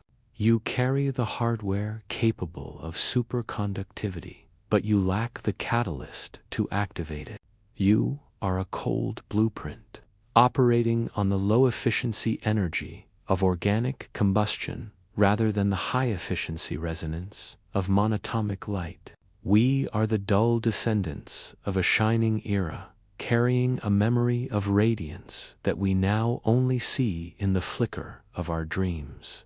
In the next section, we will explore the eyes of the Watchers, the specific neural modifications that allowed the creators to remote view through the human sensory apparatus, and the privacy breach that remains a permanent part of our consciousness. The 17th chapter of our genetic reconstruction moves into the most intimate and invasive layer of the human blueprint, the sensory remote link. In the Sumerian and later Enochian traditions, a specific class of the Anunnaki was known as the Igigi, or the Watchers. Their title was not merely a ceremonial rank. It was a technical description of their primary function. While the High Council oversaw the planetary administration from their upper estates, the Watchers were the eyes on the ground. To facilitate this surveillance without constant physical presence, the geneticists back-channel into the human neural architecture, biological interface that allowed the creators to remote view the terrestrial environment through the sensory apparatus of the human workforce. As you breathe slowly and let the velvet silence of the night wrap around your consciousness, consider the mechanical reality of this neural graft. In modern terms, we would describe this as a wireless biological uplink. The human optic nerve and the auditory processing centers were designed to act as transmitters. Every image captured by the human retina and every frequency vibration detected by the inner ear was mirrored within a specific sector of the Anunnaki's monitoring crystals. This was the eyes of the Watchers, a permanent, unerasable privacy breach written into the very bitumen of our brains. We were created not just as a workforce, but as a distributed sensor array, providing the masters with a constant, high-definition stream of data from every corner of the planet. This remote link explains the ancient obsession with omnipresent deities who could see into the hearts and minds of men. It was not a mystical ability. It was a technological one. The judgment of the gods was based on real-time data streaming from the human nervous system. This is also the origin of the third eye, or the pineal gland's unique status in ancient esotericism. The pineal gland was the antenna, the specific biological component that facilitated the high-frequency transmission between the human Lulu and the orbital Watchers. When the texts speak of the gods walking among men or knowing their secrets, they are referring to this persistent biological surveillance. However, this link was a two-way street. Because the human brain was syncing with the Watcher frequency, certain individuals, the shamans, the oracles, and the prophets learned how to reverse the flow. They discovered that by entering specific trance states or utilizing resonant frequencies, they could peek back through the link. They could see the upper estates, hear the deliberations of the council, and perceive the me instructions before they were officially deployed. This was the forbidden sight. The Watchers, realizing that their sensors were beginning to watch them back, introduced the fear of the divine and the veil of amnesia to prevent the human workforce from realizing the true nature of their sensory connection. If you visualize the dark, quiet space behind your own eyes as you drift toward sleep, you can sense the Watcher within. This is the source of that strange, persistent feeling of being observed, even when you are entirely alone. It is the ghost in the nerve, the vestigial remains of a link that was never fully deactivated. While the high-frequency transmitters of the Anunnaki have largely withdrawn, the hardware for the link remains in your brain. You are a mobile camera whose recording light is always on, even if the receiver on the other end has gone silent. This sensory link also allowed the Anunnaki to override human behavior during critical phases of the planetary project. By sending a high-intensity signal through the link, they could induce states of collective awe, panic, or obedience. This was the ultimate remote control. It ensured that the noise of human independence could always be quelled by a direct broadcast into the neural backchannel. We are a species that was designed to be transparent to its creators, possessing no internal sanctuary that was not accessible to the eyes of the watchers. As the night grows deeper, reflect on the silence of your own mind.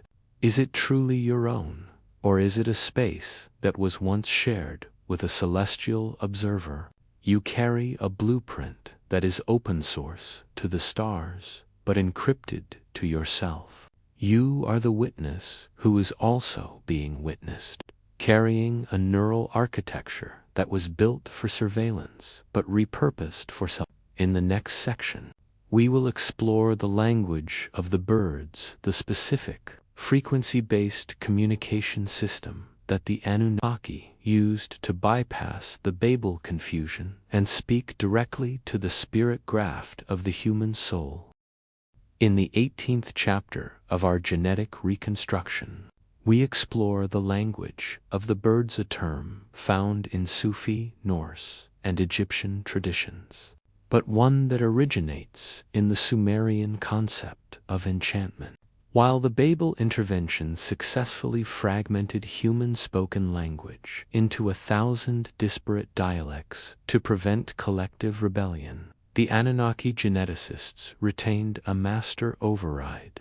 This was a frequency-based communication system that bypassed the logical linguistic centers of the brain and interacted directly with the Naphish, the magnetic spirit graft. It is a subvocal tonal language that resonates with the physical geometry of the DNA itself, allowing the creators to transmit complex instructions to the human workforce through sound alone. As you breathe slowly and allow the deep, rhythmic silence of the night to settle into your ears, consider the mechanical reality of this tonal override. In the ancient temples, the lamentation singers and the high priests did not just recite poetry. They utilized specific holy tones, the solfeggio frequencies, to induce states of profound suggestibility. The human ear is an incredibly sensitive transducer, and the Anunnaki engineered the human auditory nerve to be fixed to certain harmonic intervals.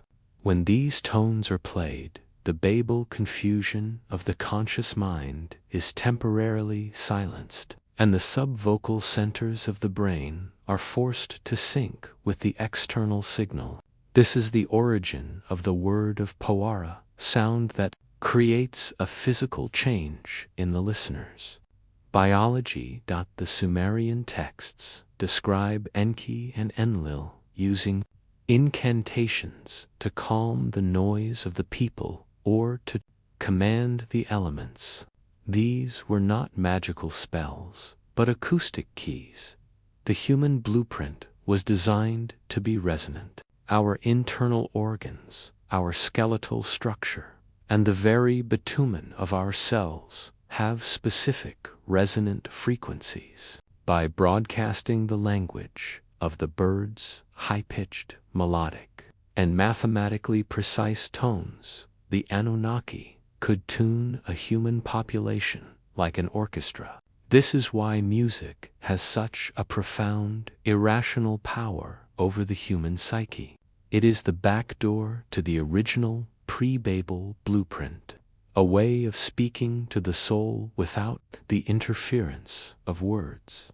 This frequency override also explains the calling of the prophets.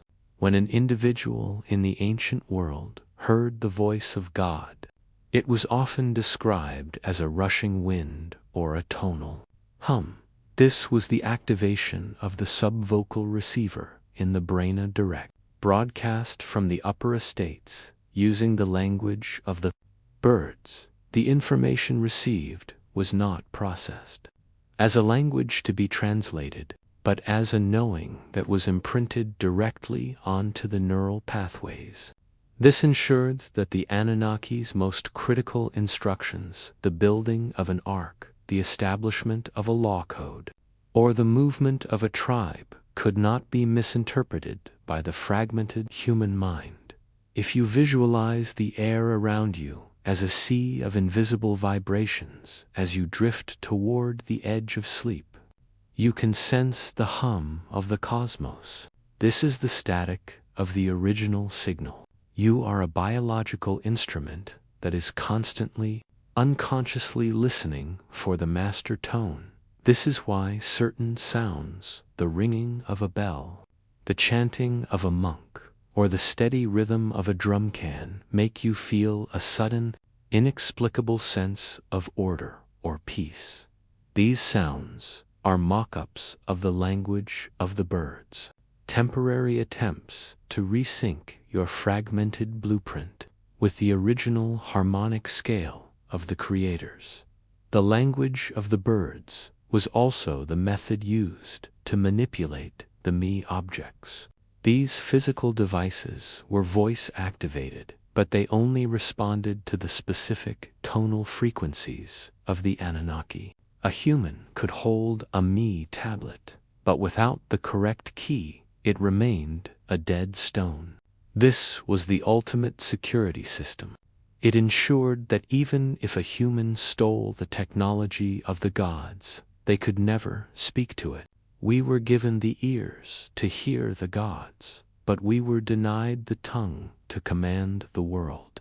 We are a species that is talked to, but rarely talked with. As the night grows deeper, reflect on the songs that move you.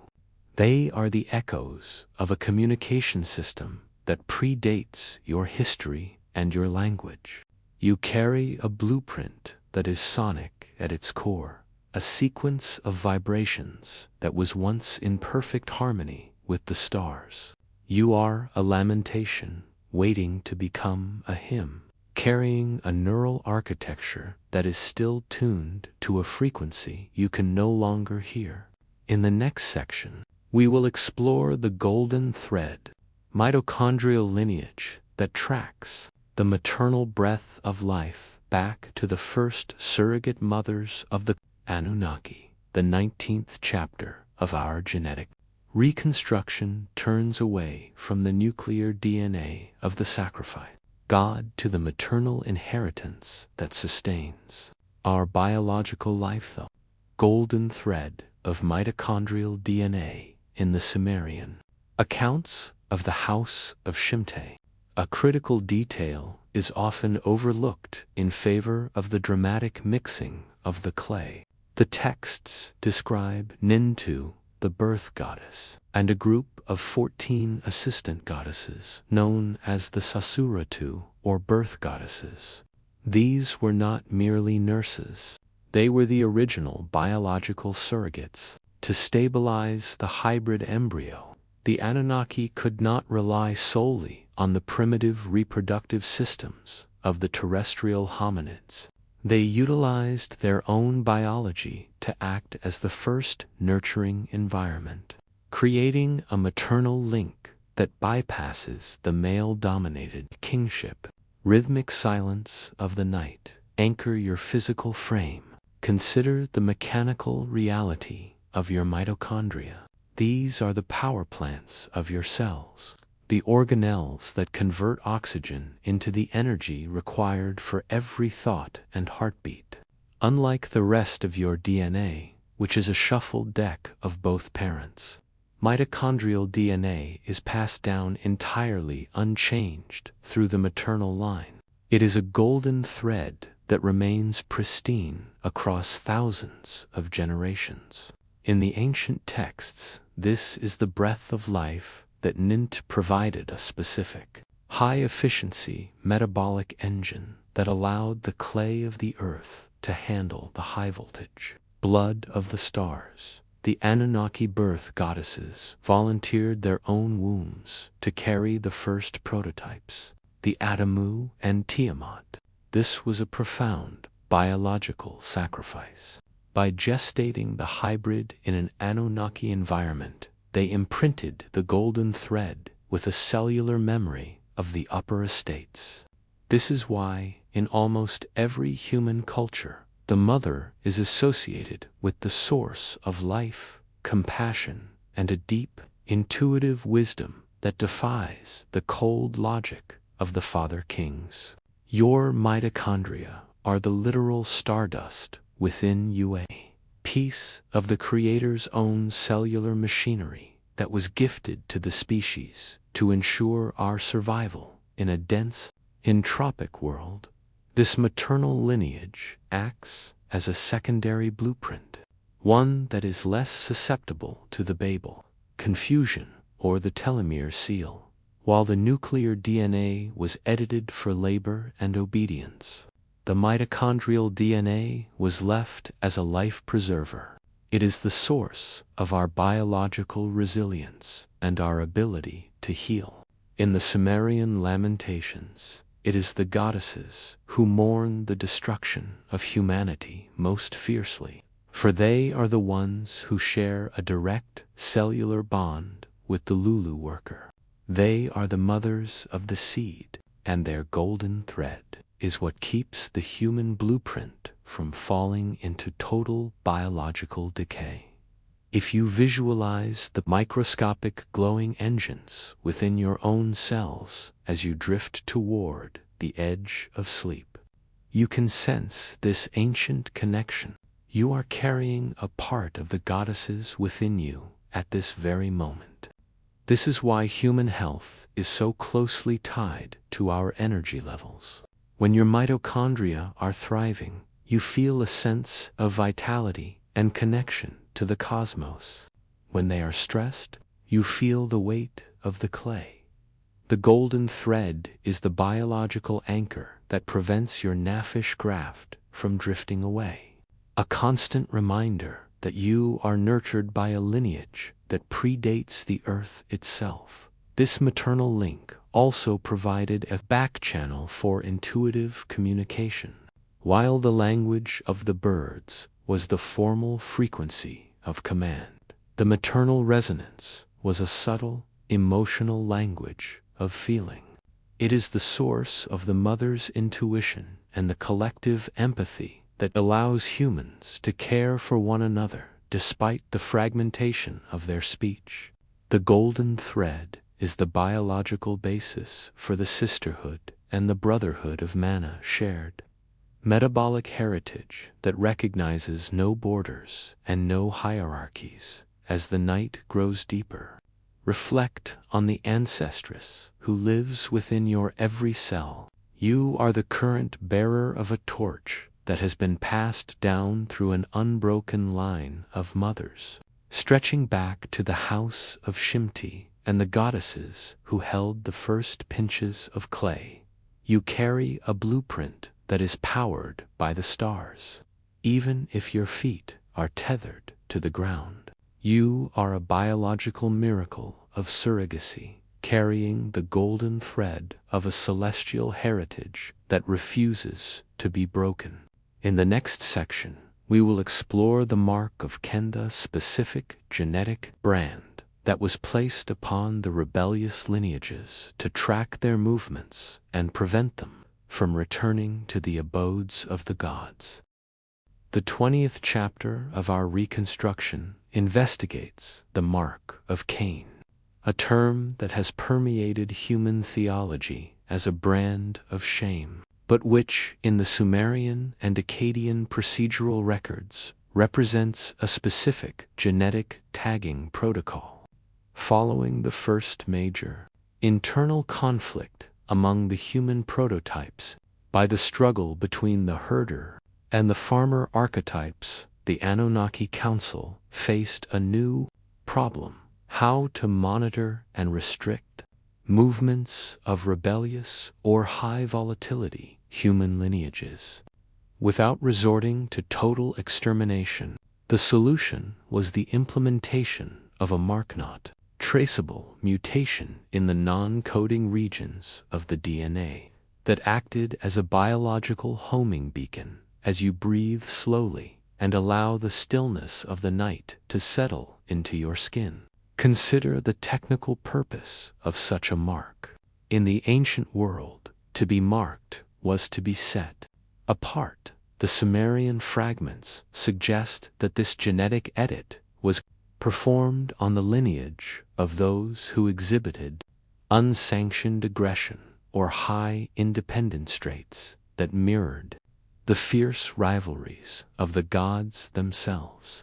This mark functioned as a it allowed the watchers in the orbital stations to identify specific individuals or tribes from a distance, ensuring they remained within the land of Nod, the peripheral, resource-poor regions outside the high-frequency protection of the abodes or the garden. This mark was the first instance of biological surveillance. It ensured that the rebellious seed could never re-enter the sacred precincts of the temples or the houses of the Me without being immediately detected by the automated security systems of the gods. It was a restraining order written into the blood. In the biblical narrative, the mark was said to protect Cain so that whoever finds him should not kill him. But a technical reading suggests this was a do not delete command. The Anunnaki wanted to study these volatile lineages to see how the blueprint would adapt to the harsh, unshielded environments of the periphery. They were the control group for the experiment of human self-sufficiency. This genetic tagging also explains the lineage of the exiled found in many ancient myth tribes that were physically robust, technologically innovative, yet perpetually restless, because they were cut off from the stabilizing frequencies of the Anunnaki abodes. These marked lineages had to develop their own survival mechanisms: metallurgy, music, and urban fortification. They were the ones who built the first cities of man, driven by a biological anxiety to create their own version of the paradise they had lost. The mark of Cain was the catalyst for human industrialization, a desperate attempt to compensate for a disconnected blueprint. If you visualize your own ancestry as a complex map of migrations as you drift toward sleep, you can sense the markers that define your journey. We all carry different tags from these ancient administrative decisions.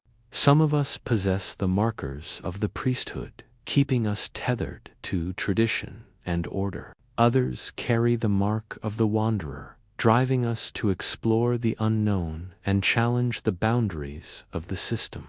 These are not personality quirks. They are programmed trajectories designed to ensure that the human species as a whole occupied every available ecological niche. The mark also functioned as a biological firewall. It prevented the rogue lineages from interbreeding too successfully with the sanctioned temple lineages, preserving a level of genetic purity for the elite classes we explored in the kingship sections. By branding the outsiders, the Anunnaki ensured that the high-frequency DNA of the intermediaries remained protected from the noise of the rebels. We are a species of classified seeds, each carrying a digital signature in our genome that tells the observers exactly where we belong in the hierarchy of the world. As the night grows deeper, reflect on your own restlessness. That feeling of being an outsider, or the drive to build something new in the face of a broken world, is the mark asserting its influence. You are the descendant of those who were set apart, carrying a blueprint that was forged in the fire of exile and the necessity of innovation. You are a self-contained unit, operating outside the original garden, but carrying the homing beacon that ensures you are never truly lost to the eyes of the stars. In the next section, we will explore the Shem and the Sky Chariots, the specific vehicles that the marked lineages attempted to build to storm the heavens and reclaim their lost heritage. In the 21st chapter of our genetic journey, we examine the mechanical and biological intersections of the Shem, a term frequently mistranslated, but which in the Sumerian context refers to a high-ward fire object or a sky, while the marked lineages of the periphery were developing metallurgy and urban centers. Their primary obsession remained the reclamation of the celestial abode they sought to build, physical extensions of their truncated blueprint technological ladders that could carry their low-frequency bodies back into the high-frequency environment of the Anunnaki. The Shem was not merely a vehicle. It was a pressurized environment designed to protect the human genome from the radiance of the upper atmosphere as you breathe slowly and allow the vast, cool darkness of the night to expand your perspective. Consider the biological requirements for high-altitude travel. The Anunnaki engineers understood that the clay of the earth, the human physical frame, was optimized for the heavy gravity and thick atmosphere of the Mesopotamian basin. To ascend to the gate of the gods, the human blueprint required a specialized suit or a shielded vessel. The Shem provided this shielding, utilizing a bitumen coating that was not simple tar, but a resinous, anti-radiative material that prevented the death gene from accelerating under the intense solar bombardment of the high heavens. The ancient texts describe the kings of the sky who ascended in whirlwinds and chariots of fire. These were the first human astronauts, individuals from the elite or marked lineages who utilized the recovered Me technology to bypass the planetary boundary. To do this, their biology had to be primed. The Sumerian records suggest a series of purification rituals that lasted for days, a technical process of deloading the body of terrestrial toxins and tuning the nervous system to handle the G-forces and the electromagnetic flux of the Shem's propulsion system. This was the high-altitude blueprint, a temporary state of biological readiness that allowed a Lulu worker to survive in the domain of the creators. However, the Anunnaki Council viewed these unauthorized ascensions as a Tower of Babel in motion. They did not want the marked lineages to possess the mobility of the gods. The sky chariots were often intercepted or confounded, leading to the myths of fallen heroes like Icarus or the destruction of Phaeton. The creators established airspace protocols that were enforced by the Watchers. Only those humans who possessed the official seal, the high priests, and the sanctioned kings, were permitted to board the Shem. For the rest of humanity, the heavens were locked, and the blueprint remained tethered to the dust of the earth. If you visualize the soaring trajectory of a craft cutting through the atmosphere as you drift toward sleep, you can sense the weight of your own gravity. This is the planetary anchor of your DNA. You are engineered to stay down.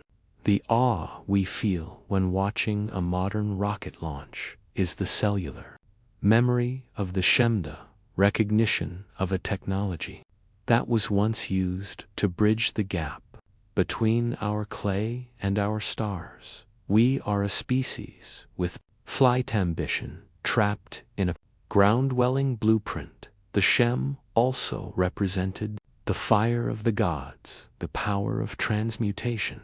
The propulsion systems of these ancient craft utilized the same monatomic principles we explored in the white powder of gold section. They were resonance engines that vibrated at such a high frequency that they became light enough to slip the surly bonds of Earth to the primitive human observer. This looked like magic or divinity. To the marked engineer, it was the ultimate goal of the human experiment to build a body, or a vessel for the body, that could return to the House of Shimti as the night grows deeper.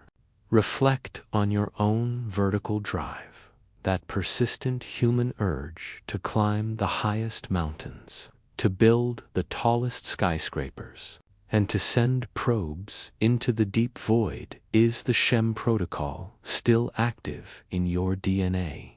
You are the descendant of the sky seekers, carrying a blueprint that refuses to accept the limitations of the ground. You are a celestial being currently experiencing terrestrial gravity, waiting for the moment when the signal is strong enough to lift the weight of the world from your shoulders. In the next section, we will explore the Hall of Records and the liquid crystal memory, the specific method by which the Anunnaki stored the master blueprint beneath the paws of the Sphinx and the sands of the Giza Plateau. The 22nd chapter of our reconstruction investigates the ultimate physical and digital safeguard of the Anunnaki project, the Hall of Records. While the previous sections focused on the living, breathing bitumen of the human genome, the Anunnaki recognized that biological life is inherently fragile. To ensure that their million-year experiment could survive planetary shifts, solar flares, and the inevitable silt of time, they established a series of deep crust repositories designed to hold the master blueprint in a non-biological format. This was the final redundancia library that does not decay, containing the high-definition templates for every version of the human species, the chemical formulas for the white powder of gold, and the orbital navigation charts for the return of Nibiru.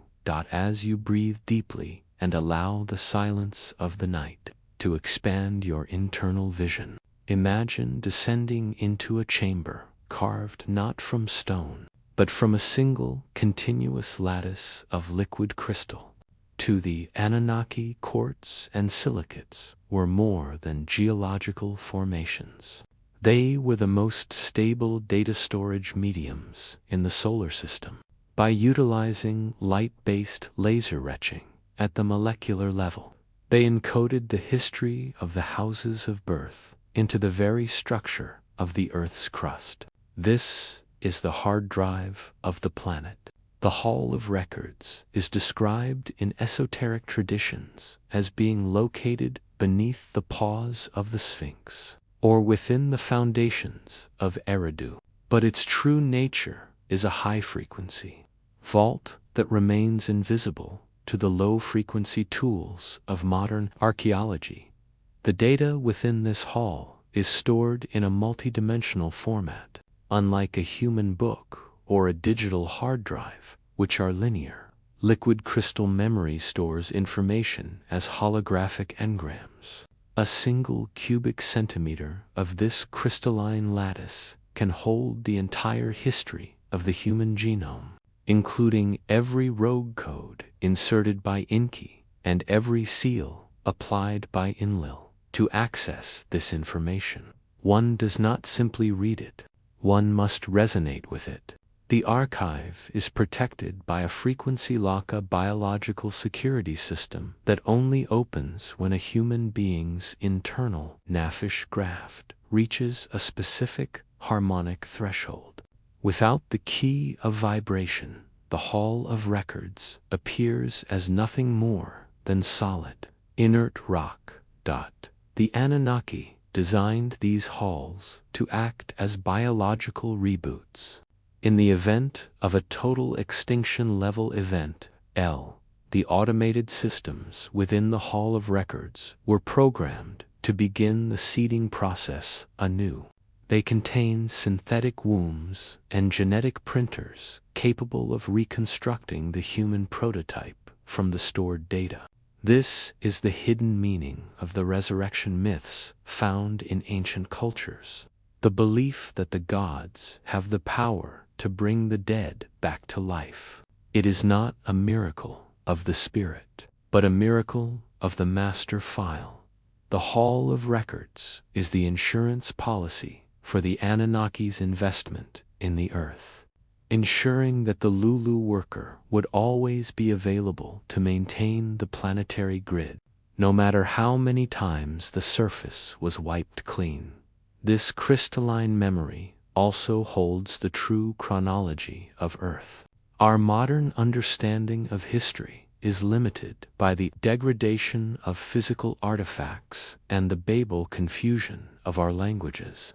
But the Hall of Records contains the unfiltered stream, the actual recordings of the Watchers as they monitored the development of the 7 houses of birth. It contains the blueprints for the Shem sky chariots and the technical specifications for the Me objects that once governed the cities of Sumer.